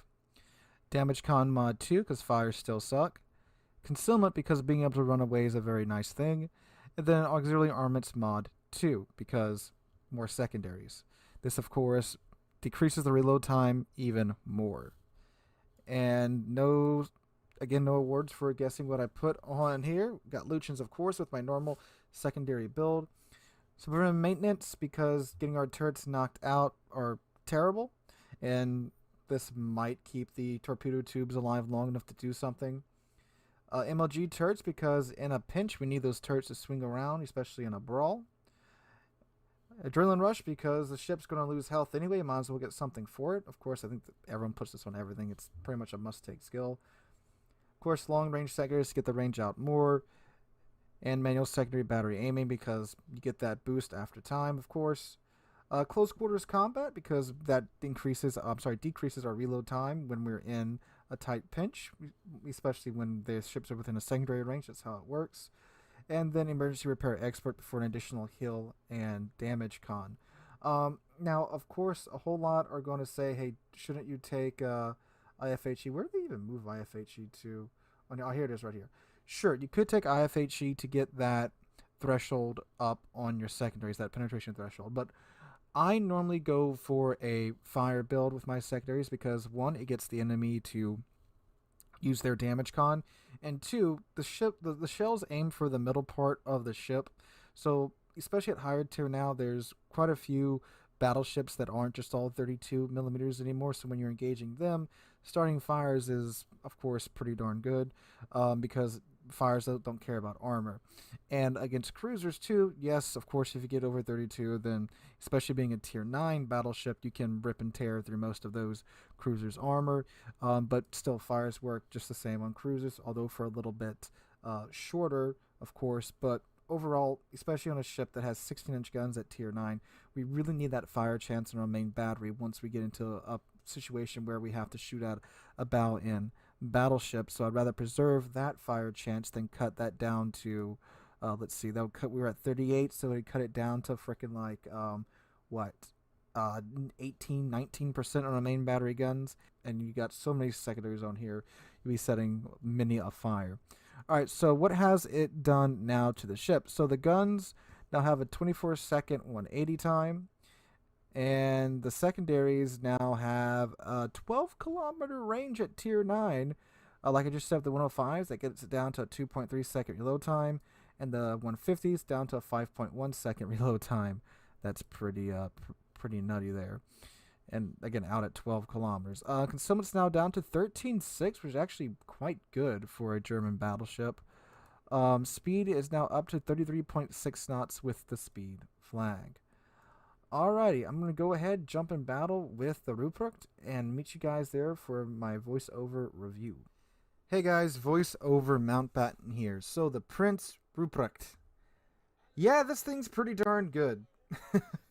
Now, you're watching the first battle I had in it, which is by far the highest damage battle that I had in this ship. It's probably the most entertaining one, too. So, how does this thing do in modern World of Warships? Well, it's kind of in the same boat as the Colombo, or, well, the entirety of the Italian battleship line, in that if you can get into that close range engagement, God help whatever it is that you're closing in on. Because, oh my God, this is beautiful. This, if the whole line is like this, which I'm pretty sure it is, because the Moltke feels exactly the same way. That's the tier 4 that they gave out for all Twitch Prime members a few weeks ago. Then I think we have quite the line here, boys. It's very satisfying to play. It is probably the best line for close-in engagement, except for the main German battleship line. And they did a really good job of creating a line that does the same thing that the main line does, but with a little bit of a twist on it. So what is that twist? Well, first off, the ships themselves are nowhere near as tanky as the German battleships. You'll see throughout this video, I get hit from, of course, an angle where if I was in something like the FDG, or of course the other mainline German battleships, the shells probably would have ricocheted or bounced or shattered, or would have done near as the same amount of damage as you take here with these ships. They're still pretty tanky though, but of course not like the mainline. So you can afford to go after a ship in a one-on-one engagement, and you'll probably come out on top. But under multiple ships at the same time, as you'll see happen later on in this video, you'll see that the health quickly begins to whittle away. So there is that. But they feel really, really, really good in terms of maneuverability. They're a lot quicker than the mainline German battleships. The rudder responds much faster, of course, and that's a very, very, very much nice piece of equipment to have in your toolkit when you're going in for a close-in engagement. So maneuverability and the armor of the ship, they get pretty good marks. It feels like a battle cruiser. Battle cruisers are that blur between battleships and large cruisers, although this 16-inch guns, you could argue it's a battleship, but for what a battle cruiser is supposed to be, it feels like it. They've done a very good job of making a ship line that feels like a battle cruiser. I mentioned this too when the Constellation came out. So again, good job there with the feel of the ship. So performance in game, the main battery guns, are they German inaccurate? Kind of, sort of. You'll see in this match I had here, and this match was one of the matches where I had more consistent dispersion. They don't fly all over the place like the Germans used to do before they gave them the American battleship dispersion. Now, I was expecting like Bismarck and Tirpitz level dispersion from the Ruprecht here, but you don't really get that. You get pretty darn good dispersion. I've played 4 games in the Ruprecht so far, and it seems to be the same story in those games. Now, in this match, I had a little bit better than average compared to the other 3 matches dispersion with the guns here, but they feel definitely good. A lot better than I remember the FDG and the Bismarck and Tirpitz being back when I grinded through the Bismarck and FDG before the buff to the dispersion, and back when I played the Tirpitz before the dispersion, when you had the shells that would go nowhere near the target at all. But they feel really, really good, especially for a German ship. And I did have to throw a lot of HE around this match because, again, you have 16-inch guns at tier 9, and when you get a ship like and I'm not sure what part of the replay you're watching here, but there's more than a few situations where they're angled enough to where you simply can't pin their armor, like a Soviet battleship or a bow in any tier 9 ship and above that has 32 millimeters of bow armor. You gotta load HE and throw HE in their face, and the shells landed, it felt like, more times than they didn't, and fires were started, and when I had to use the AP, the guns delivered, and they found their marks quite reliably. They hit the target. I'm not saying Citadel every shot, but they hit the target, which is more than what you normally get with a German mainline battleship. So Arg, they hit the target. 30-second reload Hitting the on target's good. 16-inch guns. I was We worried like about hitting that at targets. first, but it really became a non-issue. Plus, as adrenaline rush kicks in, who cares? You're going to have a freaking 25-second reload on these guns because of the way that the ship's going to take damage once you get into the fray. Speaking of adrenaline rush, take a look at the new HUD, shiny new HUD. I really like it. It lets you know what commander skills are active when they're inactive, and it's very informative, very clean looking. I do believe there's a way you can get the timer number to pop up on the fire indicator there. So good clean HUD. I really like the new HUD, the HUD rework. Okay, so the guns feel very good. The secondaries. What about the secondaries? So in this match, by the time this match is over with, I got a grand total of 405 secondary hits. So without IFHE on those secondaries, I did 105,000 damage from the secondaries. Whew, that's a lot, especially without IFHE. Now, a good amount of that is, of course, because of the fires that the secondaries hit, but 60,000 damage from that 105,000 damage mark is from just pins. Now, granted, this is tier 9, and I was shooting at a fair few DDs for a good chunk of the match, and then a couple of cruisers too there, but for non-IFHE secondaries, that's freaking very, very, very good. So, of course, with IFHE, you know, when I had the Musashi under the gun, might have been a couple instances where it could have pinned a bit more. So, sure, might have been a little bit higher in terms of the pin damage, but then you're going to lose that fire chance, of course, because IFHE cuts your fire chance in half there. So, the secondaries on this thing are awesome. The firing angles are really, really, really good. Again, you'll see that throughout the match. There's a couple of points where I'm pretty steeply angled to a couple of ships, and there's still secondaries flying out all over the place. Speaking of firing angles, the number 4 turret on the Ruprecht canned 360, which is freaking amazing in a ship that is this maneuverable. It's so nice to be able to swing the ship around, you know, as hard as I need to dodge shots or angle my armor to the best of my abilities, and that number 4 turret is still on target or about to come up on target. Now, number 3 can't do that, sad panda, but having that 4th turret be there is great. So, good fire angles actually from the ship. Now, are they ultra amazing? No, they're still pretty German, especially for the number 3 turret. But I never found myself in a situation where I was annoyed that I couldn't get my guns on target like you can find yourself in a lot of times with like GK and FDG. So, as far as the firepower on the ship goes, it's excellent. 16-inch German AP is it can slap. It can and it does slap. All right, the torpedoes. Throughout the night, I didn't really use them too much. I kind of forgot they were there, but you have 12-kilometer torp. So if they're in your main battery range, they're in your torp range, and you'll see me try to use them here later on in this clip, where you know, ships in my secondary range is kind of coming toward me. I'm trying to kite him, so I'm throwing some torps here and there, trying to predict the ship's movements. But you know, I got a couple of torpedo hits throughout the night doing this. I didn't get in a situation where I got a drive-by where I could use the torpedoes, but of course they're fantastic in that. I said that multiple times. And this is, I believe, the first. He's got the Confederation German, medallion. battleship That's tech pretty tree decent. That most of the ships have torpedoes on them. That's, you know, no other battleship tech tree has that except for the Germans with the Gneiss now at tier 7. So they're very useful. Airstrikes, I actually didn't run across any submarines. I saw them in the queue, but I had 4 matches in a row without any subs. But I didn't get to use that. But it's, I think it's just the standard tier 9 airstrike. You get 2 planes in the squadron. They drop 6 bombs each, and you get 2 charges. But I didn't run across any subs, so I didn't really get to use it. AA, not the best AA. Had a couple of CV games.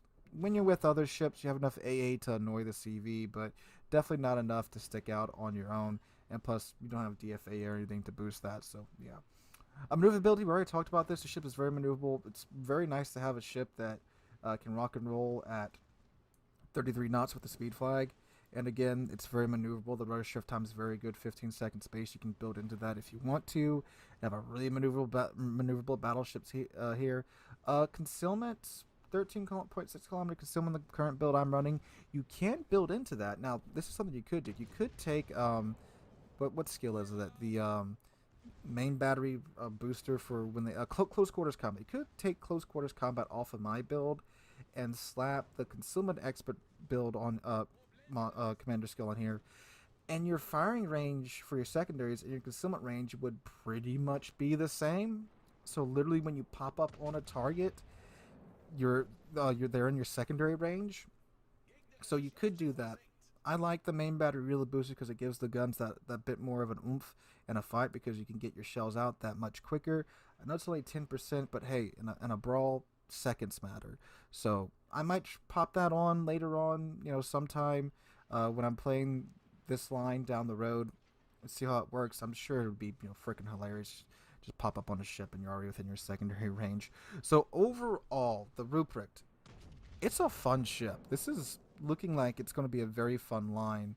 I mean, you can get pretty much all of the ships now in the early access event, but you do have to pay for them. Again, I would advise against that. Just wait a patch or two. These ships are going to come out completely free to research. And if you're a regular viewer of this channel for a long time, you guys know I'm definitely a German battleship main. And this is a fantastic line, in my opinion. Very fun. They did a very good job of giving the battle cruisers a different feel from the mainline ships, while still pretty much doing the same thing and fulfilling the same close quarters combat brawler.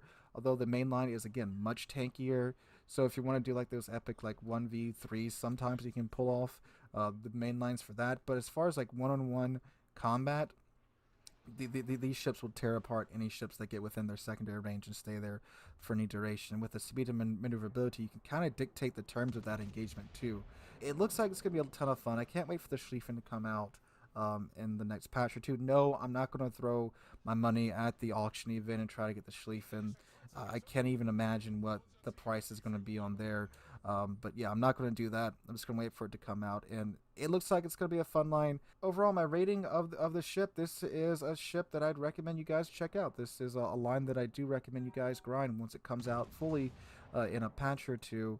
It's looking like it's going to be a lot of fun. The ship's just a ball of fun, especially for those of you that like to engage in close quarters combat, which again is probably a good... Well, looks like he got a crack in that battle. Looks like he got the Kraken. And he recommends this ship wholeheartedly. This is the Tier 9 Prince Ruprecht. That's what I call it anyways, Prince Ruprecht. You may call it something else, but that's what we call it. Okay, so what are we going to do right now? You know what we're going to do? We're going to go into a battle. So let's load up World of Warships itself. Just got that reinstalled yesterday, so hopefully everything's going to go okay. Excuse me. Also, I did a mod, and it was a mod posted by Notzer for frame rates. Now let's see if it works. Okay, so we're loading up the game, and let's see if it works, folks. Loading up the game. Takes a while to load in. As soon as we're loaded in, we'll go to the live screen. Any questions, of course, just throw in chat. Anything, just throw in chat. Comments, questions. Try to handle yourself with a certain standard of decency. Okay, let's go to the live screen here now. Okay, so here we are at the, just logged in. We got a reward container. Let's go to port. Let's see what we get for that. Accept a new personal mission. Accept. Thank you very much. Okay, so container added. Let's check this container out. Open sesame. What do we get? So finally get some friggin' silver, eh? Silver, free XP, and 3 Hotel Yankee. We'll take them. Thank you very much. Okay, so here we are in port. We've got the Alaska. Just tested it out with this last night. Now we're gonna gotta do some naval battles to help out our clan here. How are we doing with this? Let me check it out. Ooh, we're way behind. Russian team called Ready. Yeah, they're friggin' ready, all right. Okay, so we're gonna go into Tier 9 or Battleship of the Italian Line. So what are we gonna do in the Battleship of the Italian Line? Because we can get 2, hopefully. Let's cycle through the port here. 2 ships come to mind for me. One's the Roma, which is right here, and the Marco Polo. I got the Colombo too. Huh.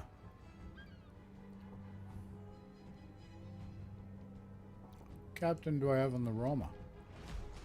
Cincinnati, eh? Okay, so this is the Tier 8 Roma. Let's add a couple flags to it. Add that? Nah. Okay, we got a lot of economy flags. What are they allowing us with regular flags here? Let's get the dog up there. Allow us the dog? Yeah, it allows us 1 anyways. Most allow 2. For some reason, this only allows 1. Okay, so we're going to go into Battle Tier 8 Roma, Italian battleship. Any questions, just throw in chat. And remember, Bob's your uncle. And if Bob's not your uncle, change his name. Let's get on the same friggin' page here. Everybody's uncle should be Bob. Okay, so we're waiting to go in. Any questions, just throw in chat.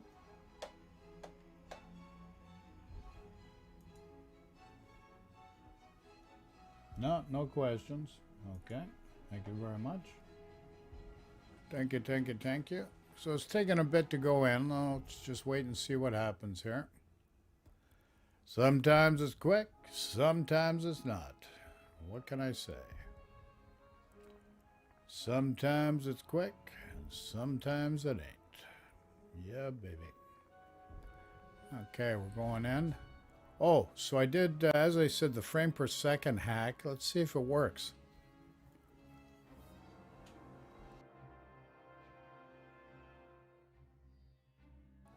Now, this is pretty rare. Tier 8 top to bottom. Hey, we even got a salmon on our team.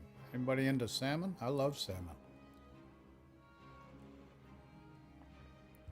A little smoked salmon with capers and some diced onions, a dash of pepper, on a thin slice of rye, please. Thank you. Okay, so we're going to go D. We'll let our team know. Okay, so main battery guns here, 18.1 range. Our detectability is 11.7. That's not too bad. Not too bad at all. And we got CVs in this game.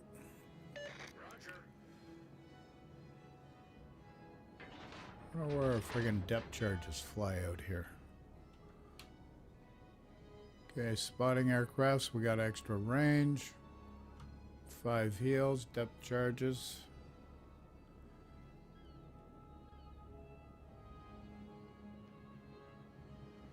Getting all these friggin' notifications. Just had to reinstall the game. Never used to get all this stuff, but I guess they figure, Wargaming figures, you load the game, you need to learn this stuff. Well, you could always learn something. Never think you know it all. Good luck, everyone. Roger. Much obliged. Any questions, chat?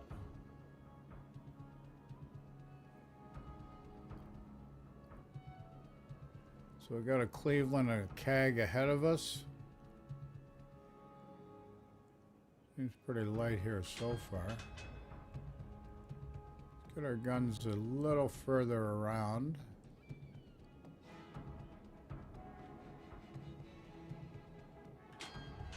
That's good enough. Don't want to be too much of an angle.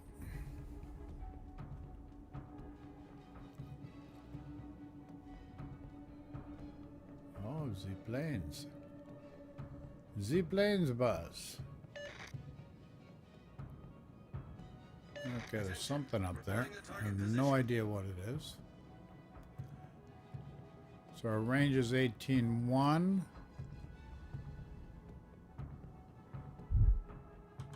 All stations. Oops. Reporting the position of a strategic target. These are spotting aircraft. Crap, friggin' Cleveland's there. Don't need it. Spotter airborne.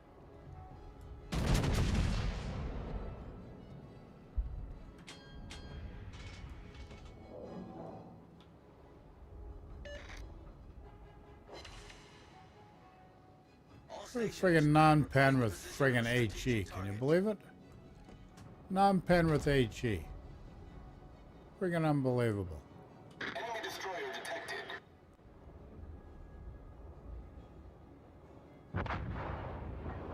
All stations requesting fire on the designated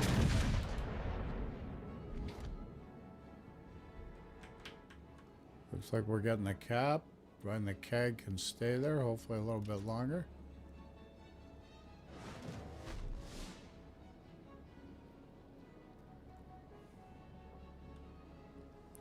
I'm gonna switch to AP in case I can get a shot in that friggin' 30 seconds. Can you believe it? Nice work. Can you That's how believe it's it? done.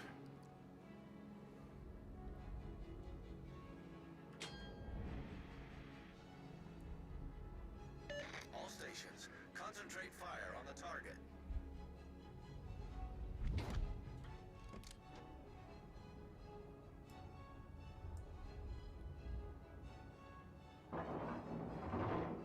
Take a blind shot, see if we can get lucky. See if we can get lucky. Enemy battleship sighted. Spotter returning to ship. Support that target. What the frig? Look at that friggin' dispersion. Just pathetic. Still got 39 and change though.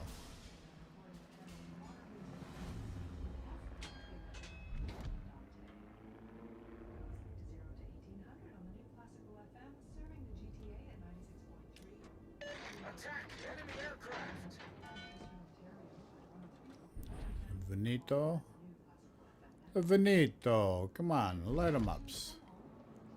Light 'em ups.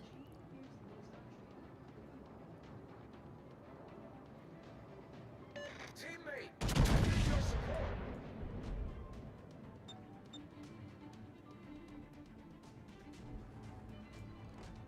All stations requesting fire on the designated target. Roger.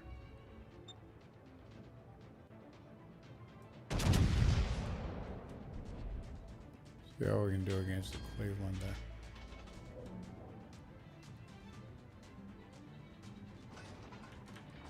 What the frig? Nothing? Give me a break.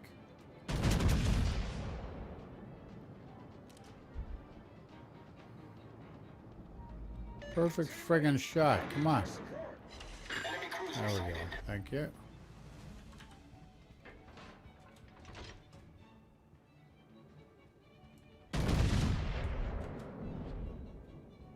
All stations reporting the position. Teammate, I need your support. Concentrate fire on the enemy warship.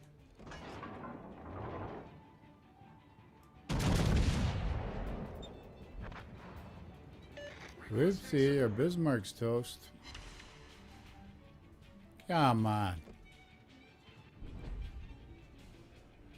Well, I may have to switch to HE, folks.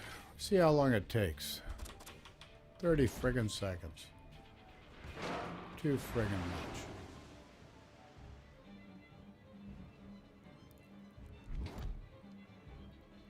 So we're down 4. They're only down 1, so that's not good.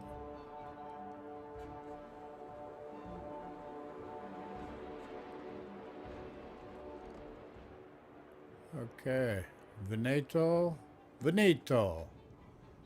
Took a friggin' torp or two.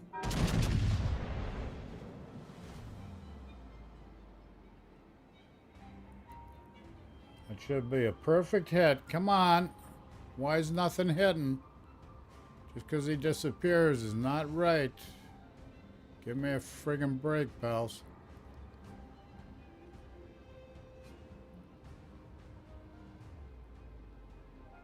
on, get those planes. Get that Veneto. Light up that Veneto.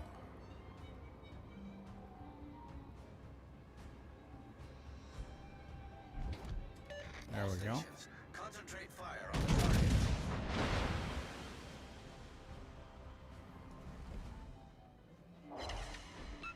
Attention. Reporting the target position. Whoopsie, we got a friggin' sub there. Z submarine.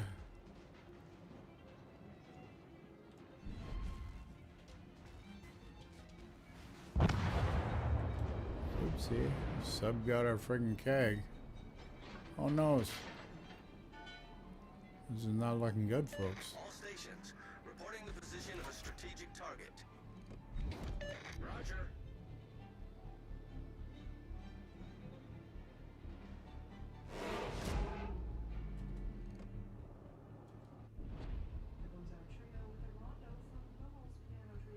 Oh, we got a sub there, which is not good.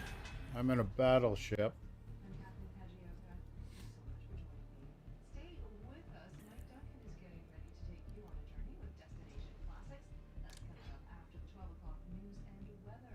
All stations. Concentrate fire on the target.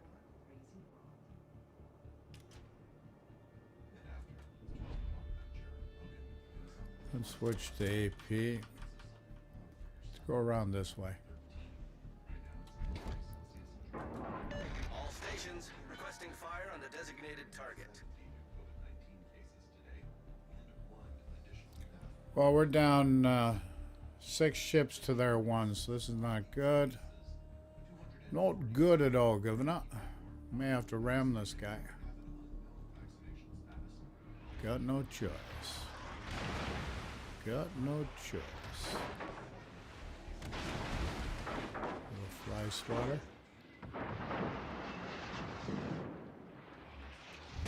The enemy team has taken the lead.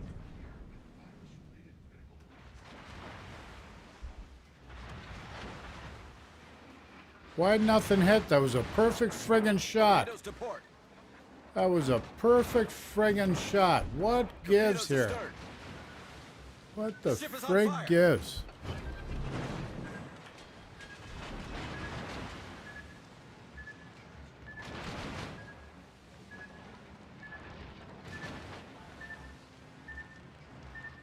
Where's this friggin' battleship? Okay, here he is.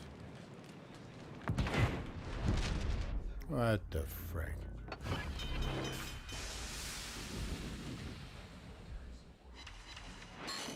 Hopefully I can knock out a couple guns, but not looking good.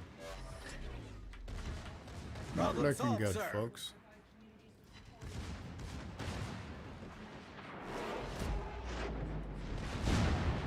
Gonna go for the ram here, folks. Going for the ram.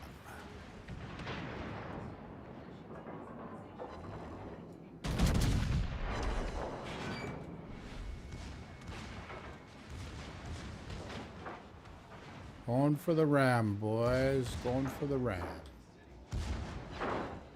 Yeah, baby.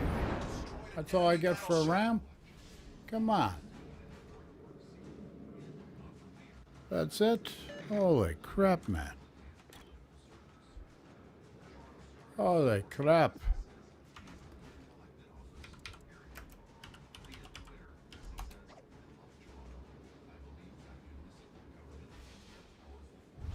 The enemy is about to win.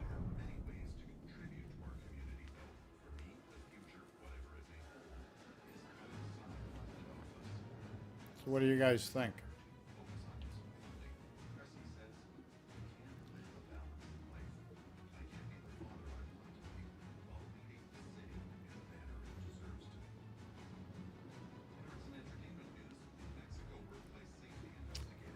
Well, Pilgrims, we've only got 2 ships left, so it's not looking good for our team here.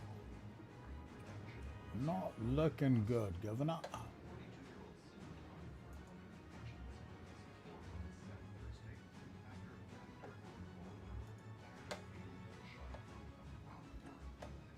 Oh my, what are we gonna do?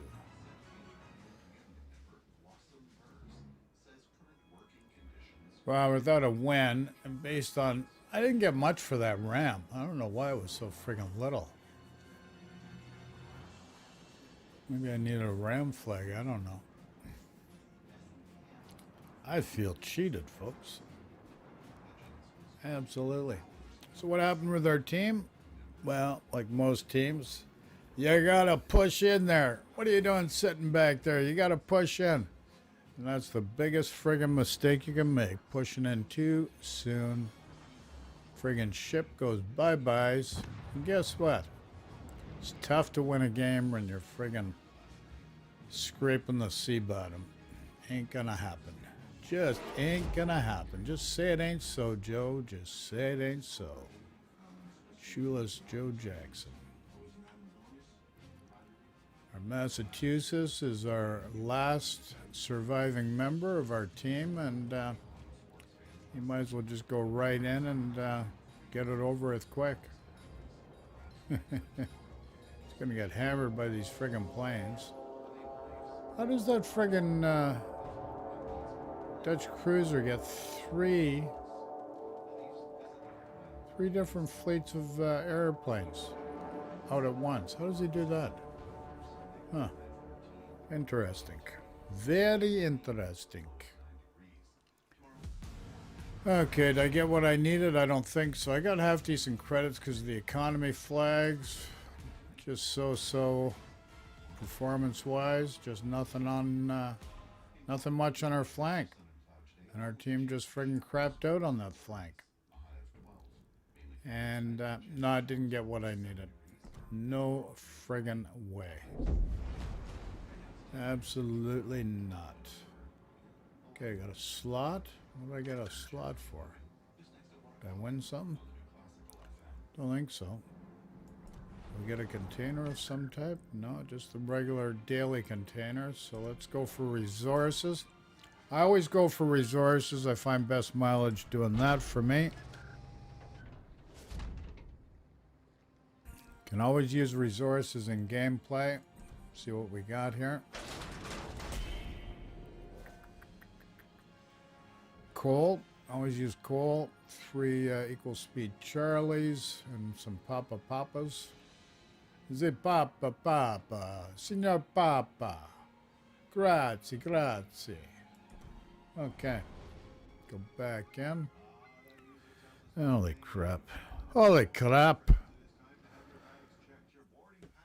Okay, folks, so I'm going to take another smoke break. Then we're going to go back in the Marco Polo next. So, smoke break. Marco Polo is going to be our ship next. And I'll see you on the bounce back, okay? On the bounce back. Any questions, just throw in chat. And that's about it, folks.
Okay, so here we are in port with the Roma.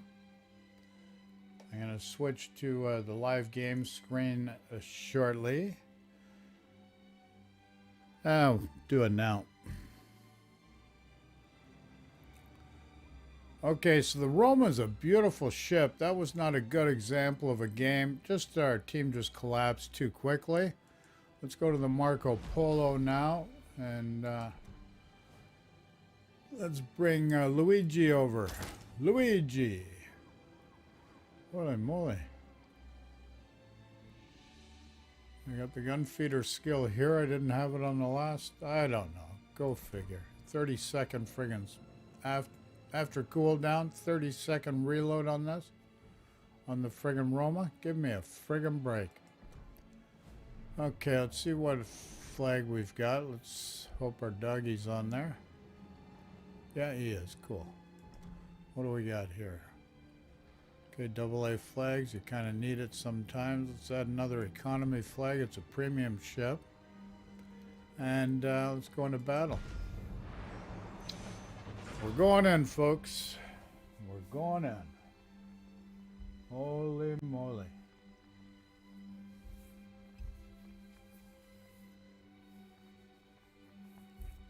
So what kind of friggin' havoc can we create here? Let's try and create something. Something over the rainbow. Okay, so we've got a mixture of 8 and 9. So it's 8 and 9. We've got a Kearsarge here.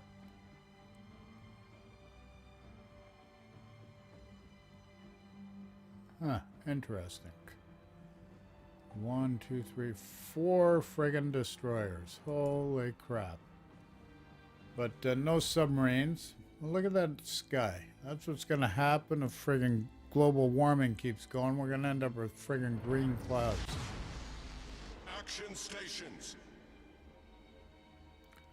So this is just a ABCD map that's just with two points. Hold your base and try to capture the other one or destroy the other ship. Simple as that.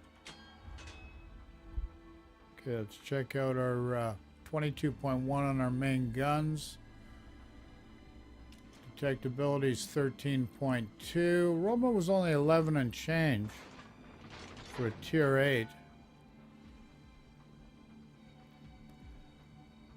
Now, when I spoke to Mountbatten when he had his stream earlier in the week, when he was showcasing the Kearsarge, I said, what do you recommend, Marco Polo or Kearsarge? He said Kearsarge. I don't know. Maybe I'll try the Kearsarge. I don't know. Just not into this hybrid bullshit. And submarines are just not, I don't think subs are ready. I don't think they've got them ready. I think they should have subs and CVs in a separate game format. Call it air and underwater. And they could have a supporting cast of bots till they sorted out all the mechanics. Really simple way of doing it. Enemy destroyer detected. We got a spotter on this bugger? Concentrate fire on the enemy Oh, warship. yeah, we do. Okay, let's try the spotter. Spotter airborne.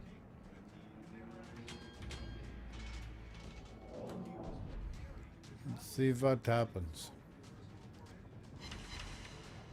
2 non-pens. Give me a friggin' break. This RNG's friggin' nuts.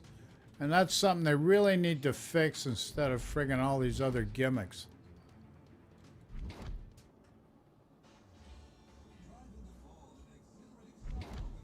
That's my 2 cents on that.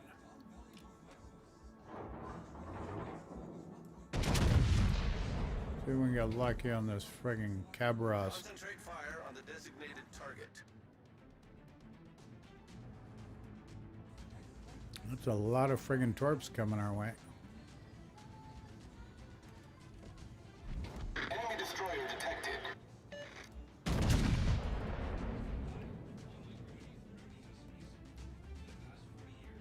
Shimakaze torps.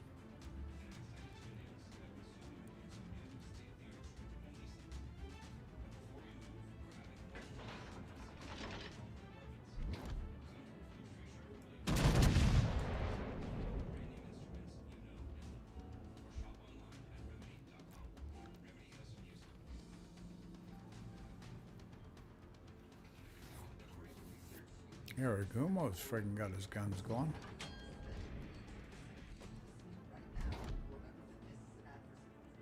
Cabras gonna friggin' beach himself.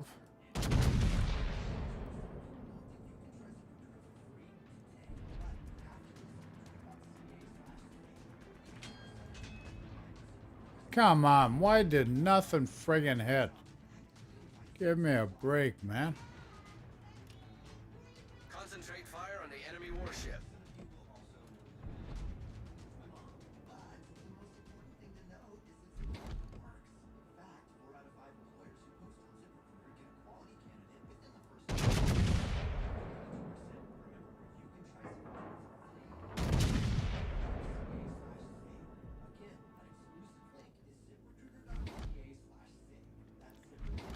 Got an Otago coming this way.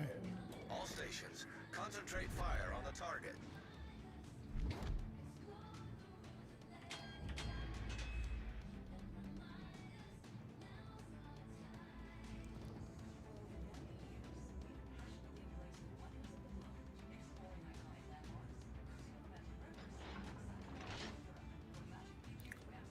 We're down 2 ships, they're not down anything. Like, come on now.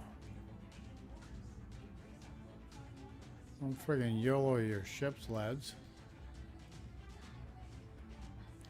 More Shima torps.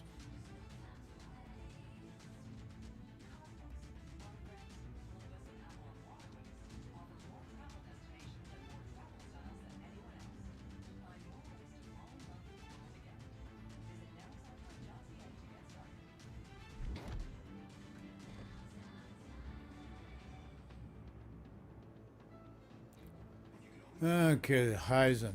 That's a ship I did not like. Friggin' paid extra for the dockyard, but I did not like that ship. See what happens here. Sometimes when they disappear, your shells, even though they'd be friggin' perfect. See nothing. The dispersion on the Heisen's not great, and he's gonna nail me. Watch. What'd I tell you? What did I tell you? Friggin' $9 grand. Give me a friggin' break.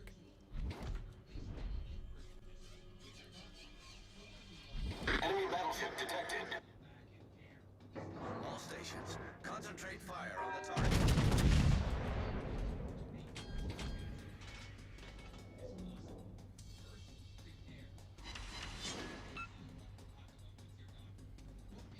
Attention, reporting the target position.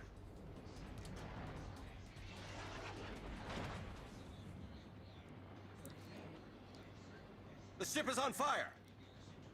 Enemy destroyer sighted. Enemy cruiser sighted.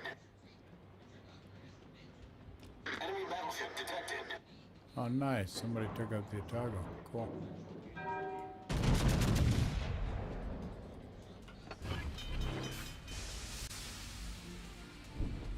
Friggin' Talon now.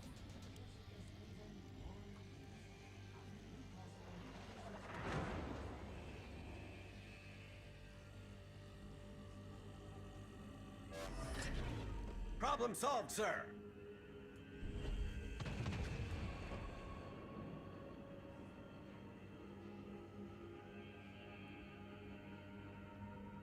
Enemy destroyer detected. Enemy cruiser detected. Thanks, Richelieu.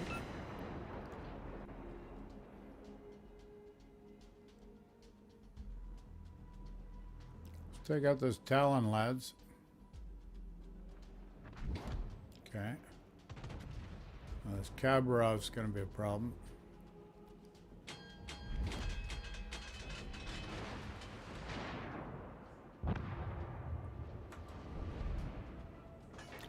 Grazovay's toast. We gotta get out of here. Bring Khabarovsk. Another DD over here, Shimakaze. Enemy battleship detected.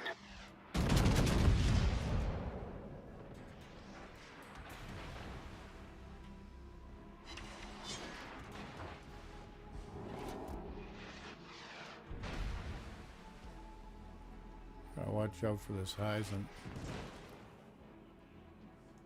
Tirpitz over there too. Something else too. That's the Khabarov. Enemy Khabarov. destroyer detected. Enemy battleship sighted.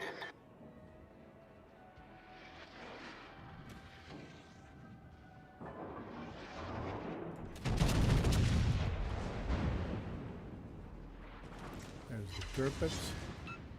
Oh, I got a nice hit in the Heisen. Reporting the target position. Take that. Thank you very much.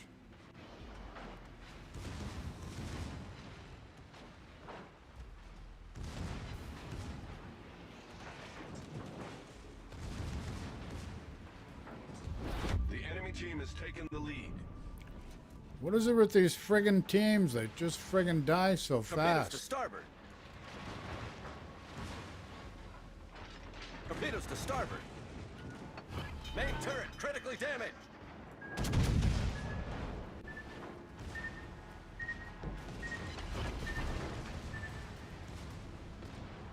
Friggin' torps hit so hard.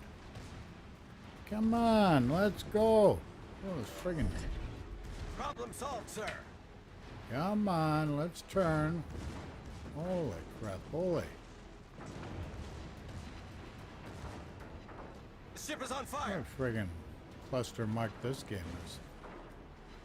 What is it with these friggin' teams?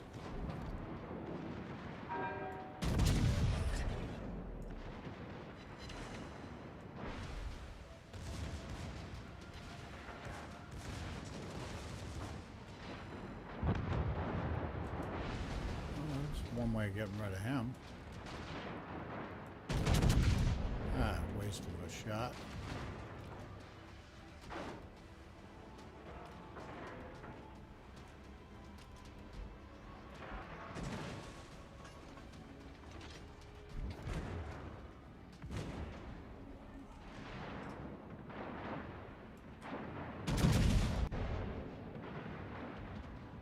Come on, guns, let's go. Holy crap, man.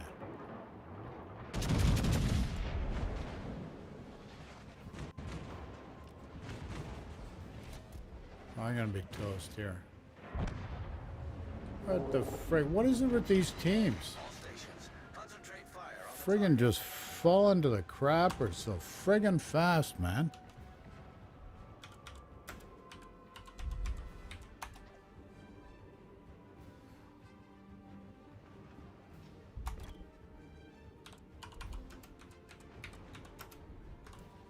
concentrate fire on the enemy warship.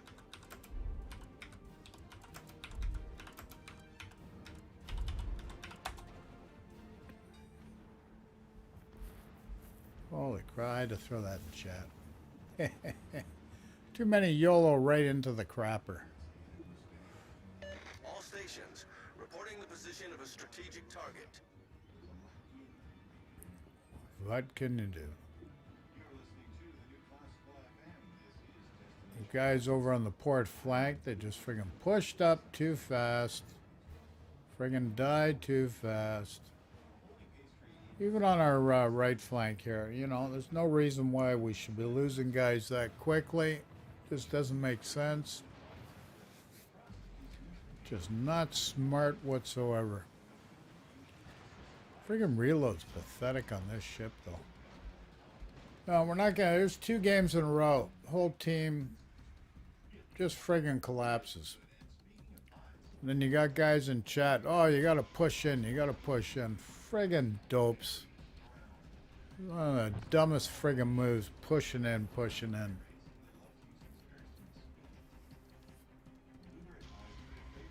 Gotta be the dumbest thing going.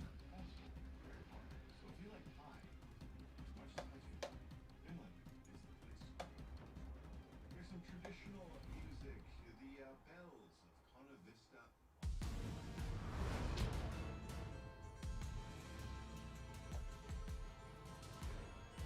Holy moly. Hey, thanks very much. I missed that. Scott's God, you are the best, buddy. Let me just throw that in chat.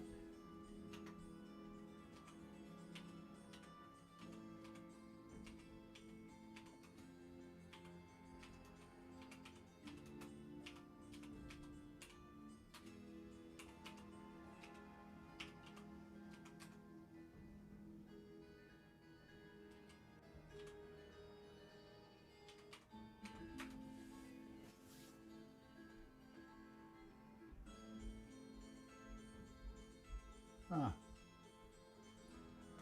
Man, I didn't even notice you guys raiding me. Thanks for raiding me. Gets lonely on this side of the fence sometimes. Okay, so that was a crap game. Nothing you can do about it. 2 crap games in a row. Teams just friggin' collapsed.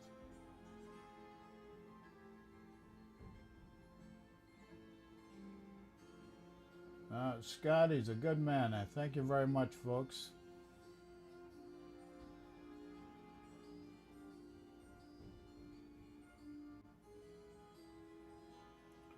Okay, so we're going to go back in the battle on the Marco Polo. See what happened here. Should have had this up. Oh well. Oh well, what are you going to do, folks? Okay, yeah, 2 crappy games in a row. Where are we? Even though I figure I didn't do much. Almost mid-pack, believe it or not. Now for Naval Battles, did I get what I needed? Not even close. Friggin' crap. Teams just friggin' disappear on you. Let's go back in the Marco Polo and let's see what happens here. We did a game in the Roma first because for Naval Battles, Italian battleships, you get 2 stars if you hit the mark. And same thing, I was on the starboard flank, just collapsed. Whole side collapsed. Same thing happened here, only the other side, port side collapsed first. Guys just pushing in too fast, too quickly, just friggin' asinine.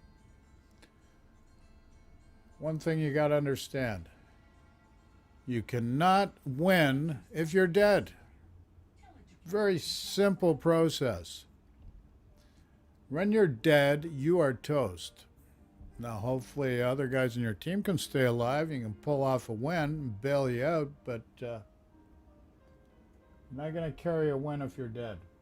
Very simple process. Got to look at the mini-map. Arg, why is it taking so long to go into battle here? Okay, here we go. We're cycling into the queue. Any questions? Any comments? Chat's your friend. Just throw it in chat, please. And Scott's God, I thank you very much for raiding. Greatly appreciated, folks.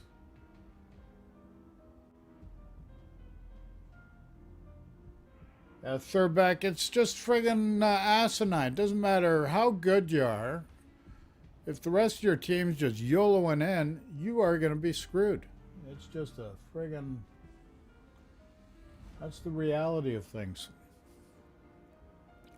Okay, so here we're going to go the A cap, let our team know. General quarters. I forgot how slow the reload is on this ship.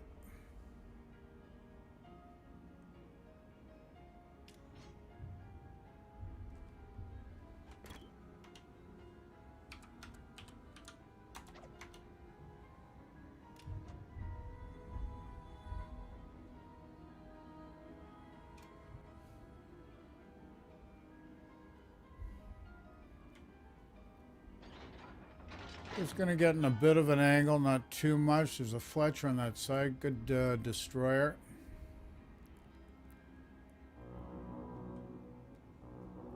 Jutland, he's right in the middle here. I don't know which way he's going to go. They're a little weak on the starboard flank, but nothing I can do. I'm over on this side. This way I've got to go.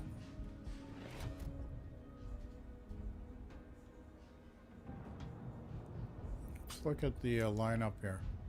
Tier 9 top to bottom. Got the Johann, that's got, it's a hybrid, and 3 destroyers. Acknowledged. Acknowledged. Affirmative. This is all we can do. Just gonna grab my tea, I'll be right back. I'm just right here within earshot anyways. Microwave's around the corner.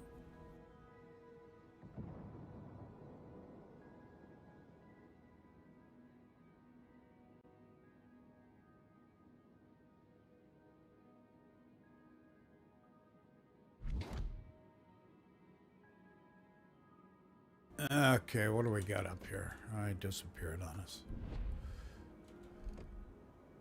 Minnesota coming out.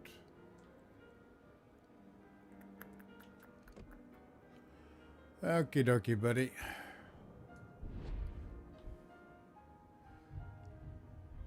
Light 'em up, please.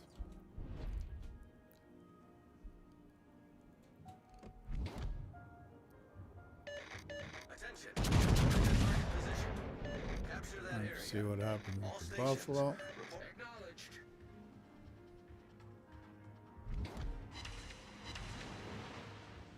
Got 2 pens on him, thank you. I need intelligence data. Got 2 Minnesotas on this side. A Zumo too. Friggin' a Zumo looks huge, eh?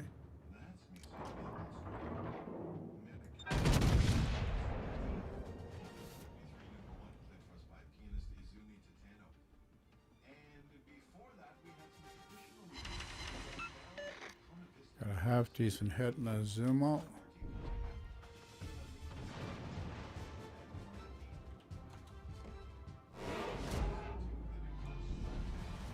Get our guns around, see if we can get a shot in this friggin' Minnesota.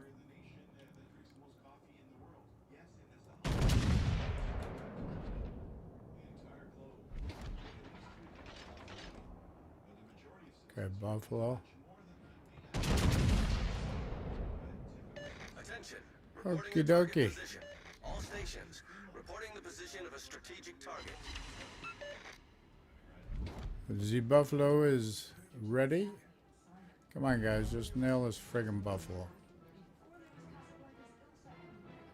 He's toast. Good. Well done, guys. Great battle.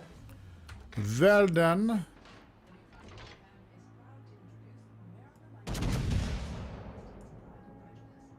Enemy destroyer sighted.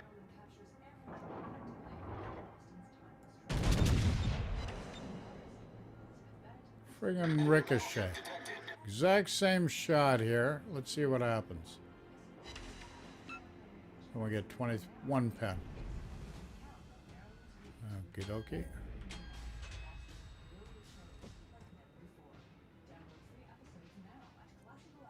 Enemy battleship detected.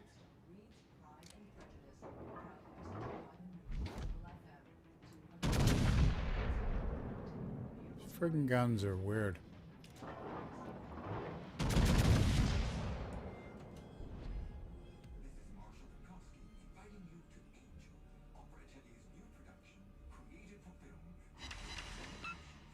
Got a half decent second hit on him. Enemy cruiser detected. Enemy battleship detected.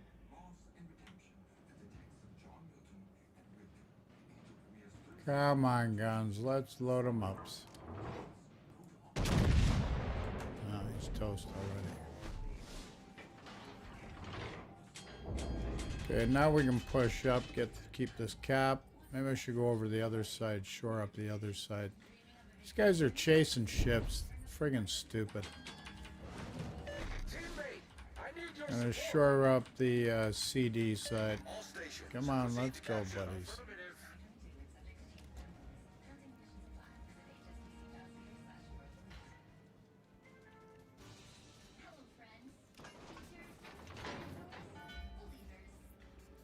Be nice together. We got 3 out of 4 caps, which is good.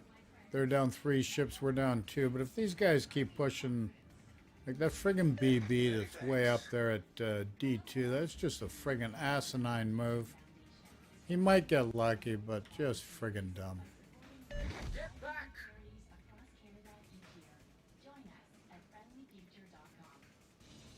Friggin' Iowa's gotta get back.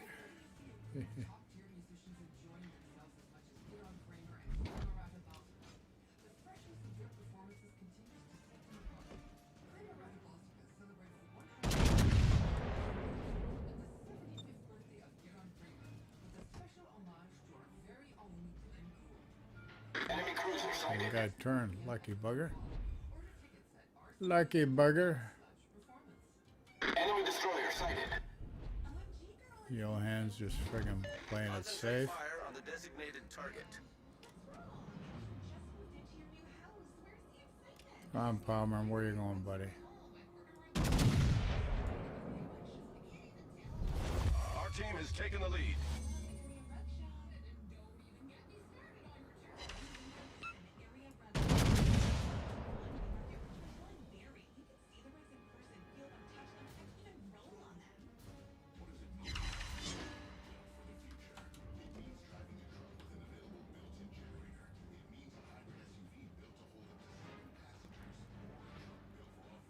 Guns are really slow reloading here on this ship. Main turret critically damaged.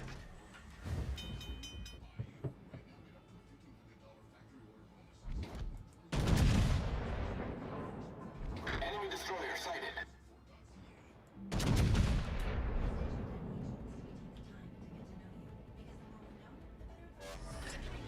Problem solved, sir. Come on, nothing hit. Give me a friggin' break.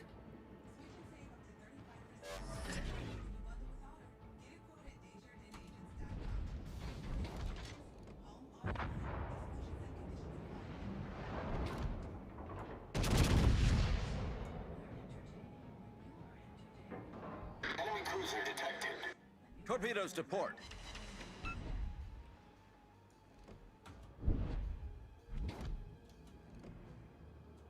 Come on, Palmer. Let's go, buddy.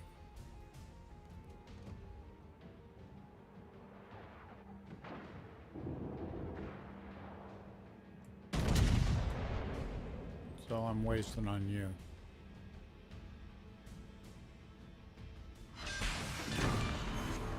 Enemy battleship destroyed.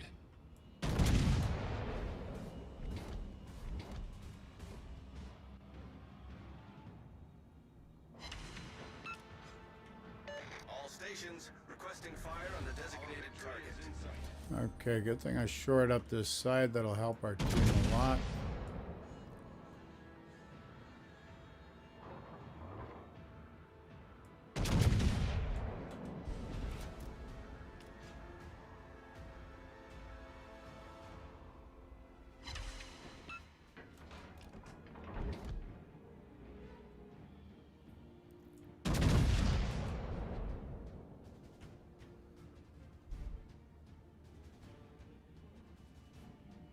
Torpedoes to port. Oh, torpedoes. Thing friggin' handles like a pig. Torpedoes direct front. Enemy destroyer detected. Friggin' Fletcher here. The ship is on fire. We're holed below the waterline. We're flooding quickly. Enemy battleship sunk.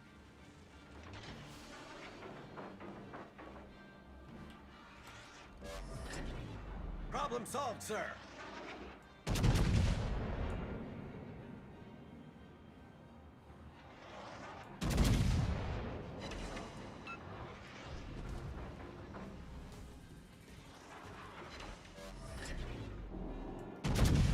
The ship is on fire. Friggin' thing's slow as old molasses. This is friggin' suicide right here.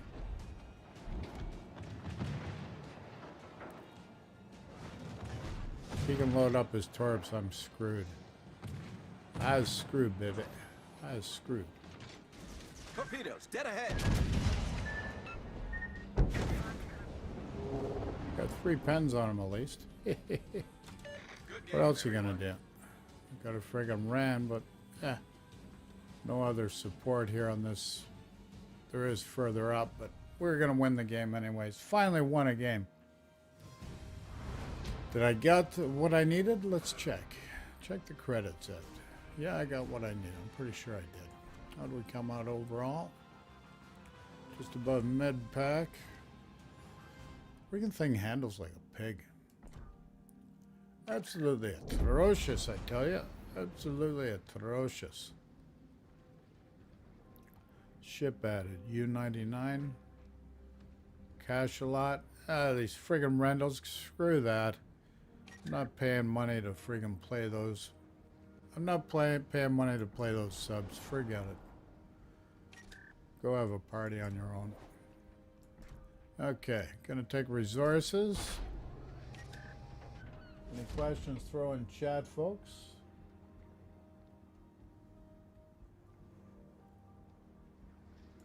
Let's see what we get here. Ba-ba-ba-ba. Equal speed Charlie. Give out those like candy floss. And 400 coal. Well, let's try the Colombo now, because I need the Naval Battles. Now, he's not a premium, so I can't switch captains around, but I got a 19-pointer on him. Let's add some more flags. Come on. How many times you got to friggin' click that thing? Maybe a CV. Amount of HP. Okie dokie. Flooding. We'll save that. We got this already on, so we'll just keep this on. Let's go into battle. Tier 10 Colombo. Signor Colombo, grazie, grazie. Il conte per favore. Okay, so we're going in battle. Tier 10 Italian battleship, the Christopher Colombo. Cheers, everyone.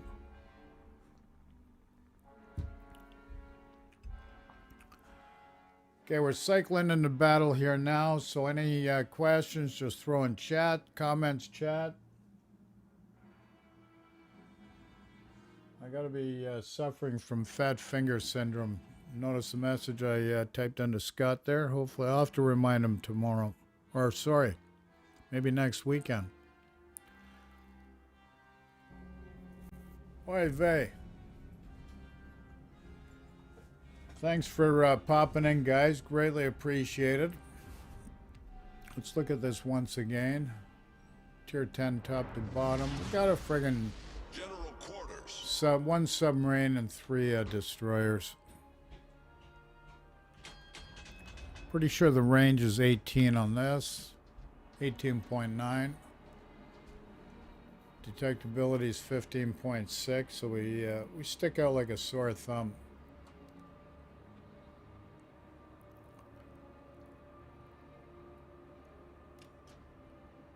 All stations, defend that area. Mind you, this has 16 guns.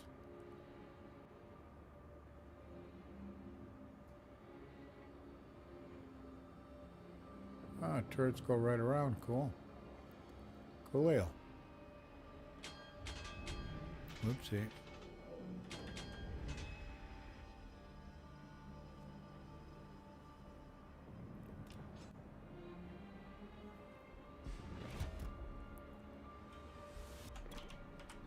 Let's get the A cap and then hold it, buddies. The gearing can get in there and then get right back out would be greatly appreciated.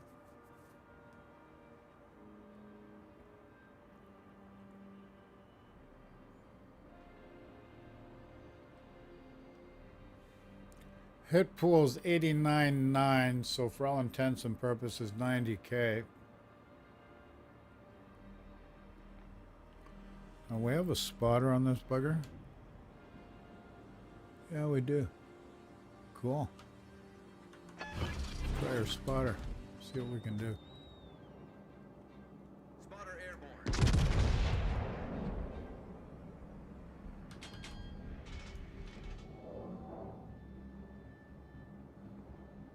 That's a waste of a friggin' shot. Enemy battleship sighted. Absolute waste of a shot, folks. Friggin' dispersion. Enemy cruiser detected. Enemy destroyer detected.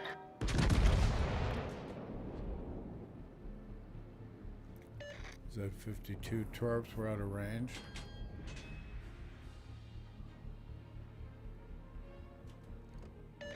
Come on, nothing hit? Give me a friggin' break. Enemy battleship sighted. Holy crap, man.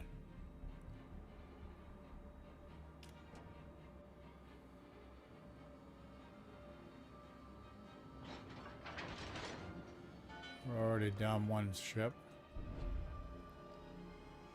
Concentrate fire on the designated target.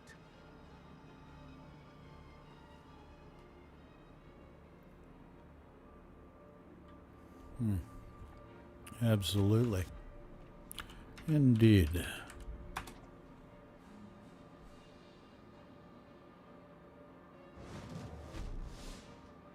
Spotter returning to ship.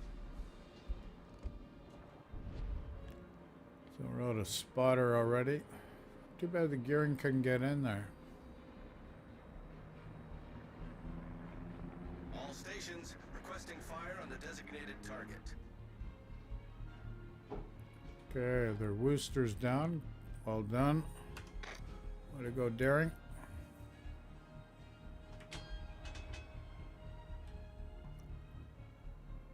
Now I'm detected, which is not a friggin' good sign already.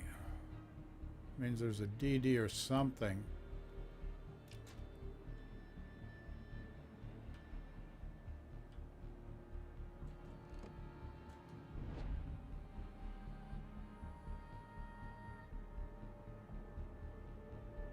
See how far these torps are going. Going quite far. Might be Yang torps.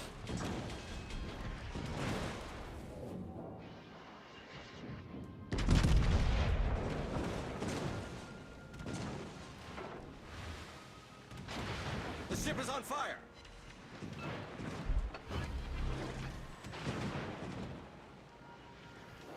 What the frig? Smoke generator started. Another friggin' whale. Another whale.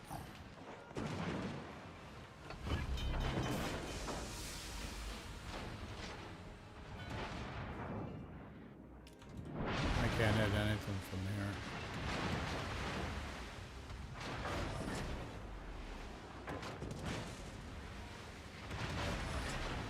Problem solved, sir. Yeah, there's a friggin' submarine there.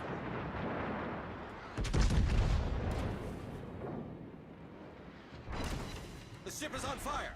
I got 3 pens on it. Smoke screen set.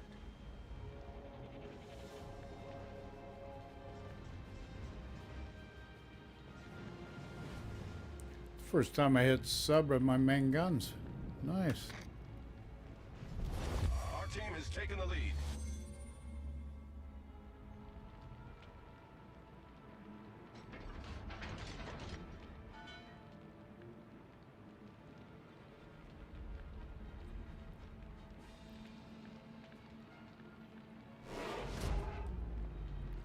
Torpedoes to starboard.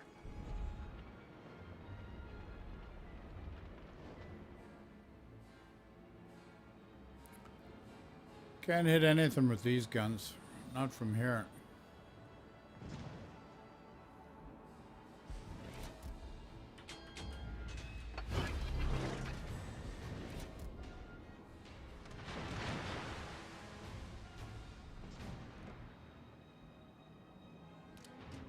Enemy destroyer sighted.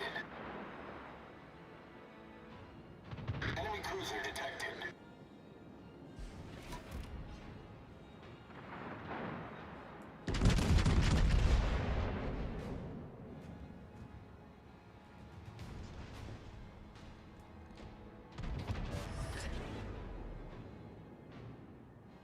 Nothing friggin' hit. Look at the friggin' dispersion on that. Holy crap, man.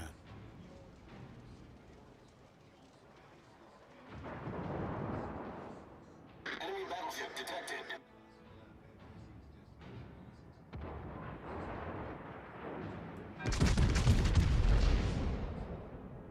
Enemy destroyer Look at sighted. those friggin' shells. Because there's no target, they do that friggin' wonky crap. Give me a break. Got all these friggin' torps coming down here. Look at the other side. They're just friggin' chasing up instead of Torpedoes, friggin' dead ahead. firming up the other flank. Friggin' dopes. No wonder you got a problem in the game. People don't understand strategy and teamwork.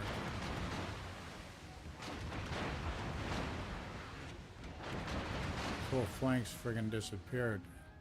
And we're only down 2 ships and we're gonna friggin' blow a game because of stupidity. Oy vey.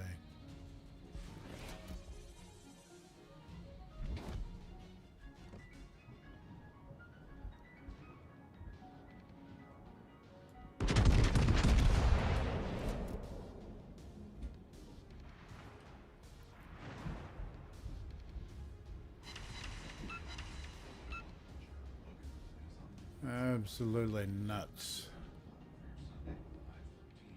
Enemy cruiser sighted.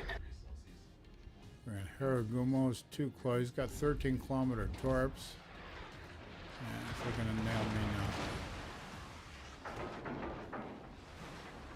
This ship is just too friggin' slow.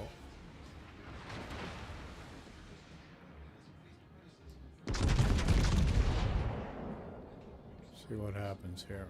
Oh, we got lucky. Enemy battleship detected. Not too bad, not too bad. I'm gonna have to get out of here. This is too bad. Just do not have enough protection against that DD. Enemy destroyer sighted. The ship is on fire.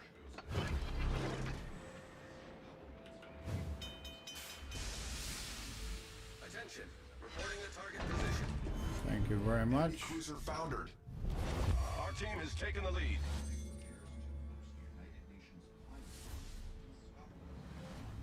Okay, DD's toast. Let's do the cap then. I'm Problem solved, pushing up to sir. A.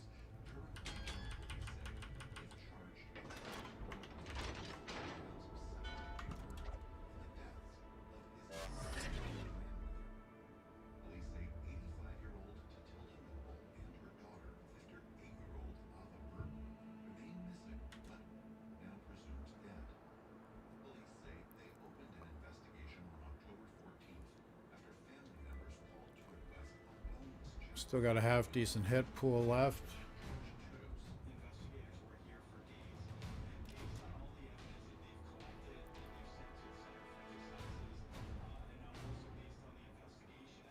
Do our spotter. Sure. Let's see what we can do here. At the frick. Spotter airborne.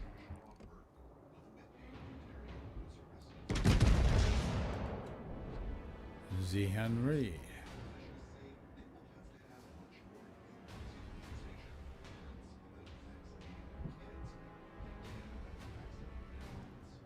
It's a fast ship, that Henry. Republic's fast too. So we're down 4, they're down 6. This thing's slow reload.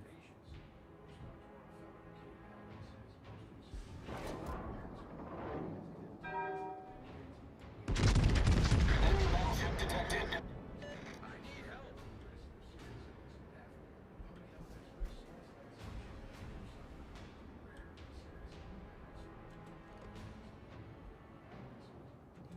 Kidding me? Nothing hit? Give me a break.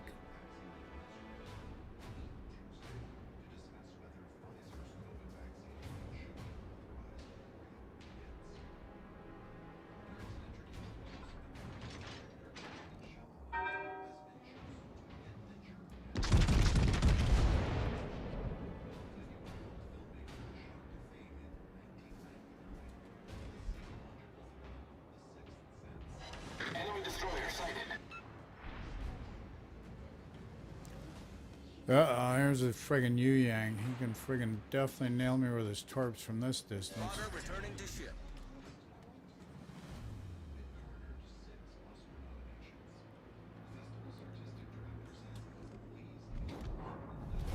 Our victory is in sight.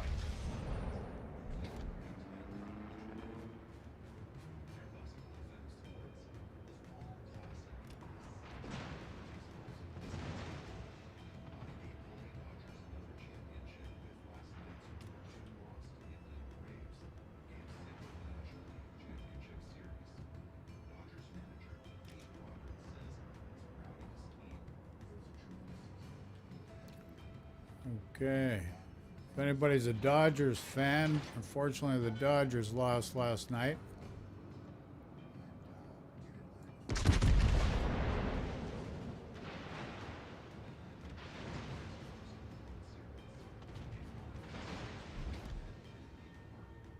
Ohio hit him before I did. Okay. So we got 3 out of the 4 caps. Looking good for our team here. Torpedoes, dead ahead.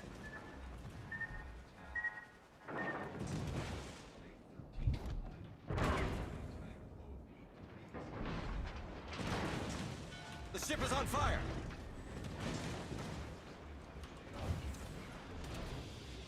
Smoke generator started.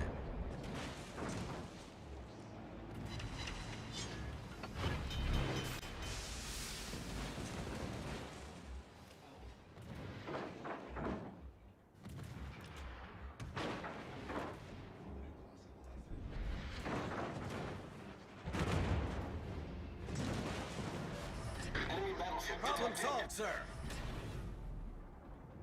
Come on, guys. Let's load them up. Come on. Ah, frig. Wasted a shot. Our team has taken the lead.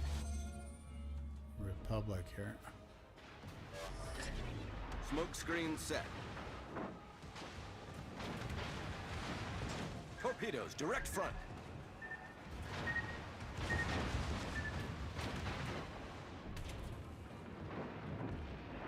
The ship is on fire.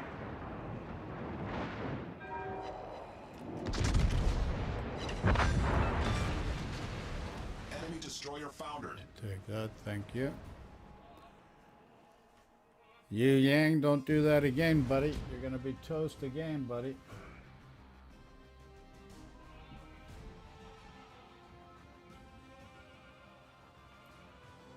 Oh, look in chat. Look at that. Guy says here, want to become famous. Want to become famous by followers. I got one message for that guy. Do I want to become famous? Up yours, buddy. I don't need to become famous. Okay, I think I got what I needed for...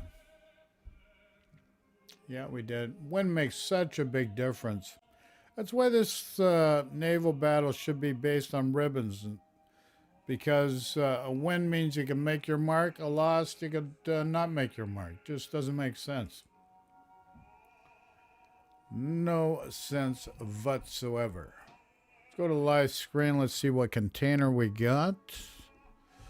The container, monsieur. What container did we get? Okay. Check them out. Open up Sesame. Friggin' 4, 4, and 4. Huh. Okay.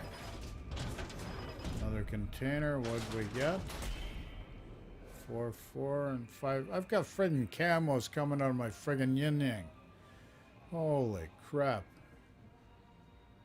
I got more friggin' camouflage than I've got friggin' toilet paper in the can.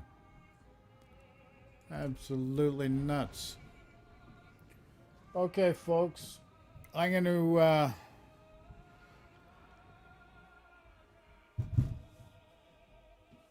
I'm going to sign off. I missed my stream yesterday because of Windows gremlins. the streaming PC was a month ago. Yesterday was the gaming PC, so I had to do a complete reinstall. Trying to put everything back together, all the apps and everything else. So this is our first stream since I've done that. Hopefully it turned out okay. And listen, thanks for the raid. Scott's the best. I'll have to get back to him. I greatly appreciate that. I'm glad the people that came. Hopefully everything was okay and the quality of the stream here was good. And let you know you're greatly appreciated. So take care of your health. Understand your health is priceless. And all the best to you and your family. Take care, folks. We'll talk to you soon. Ciao for now.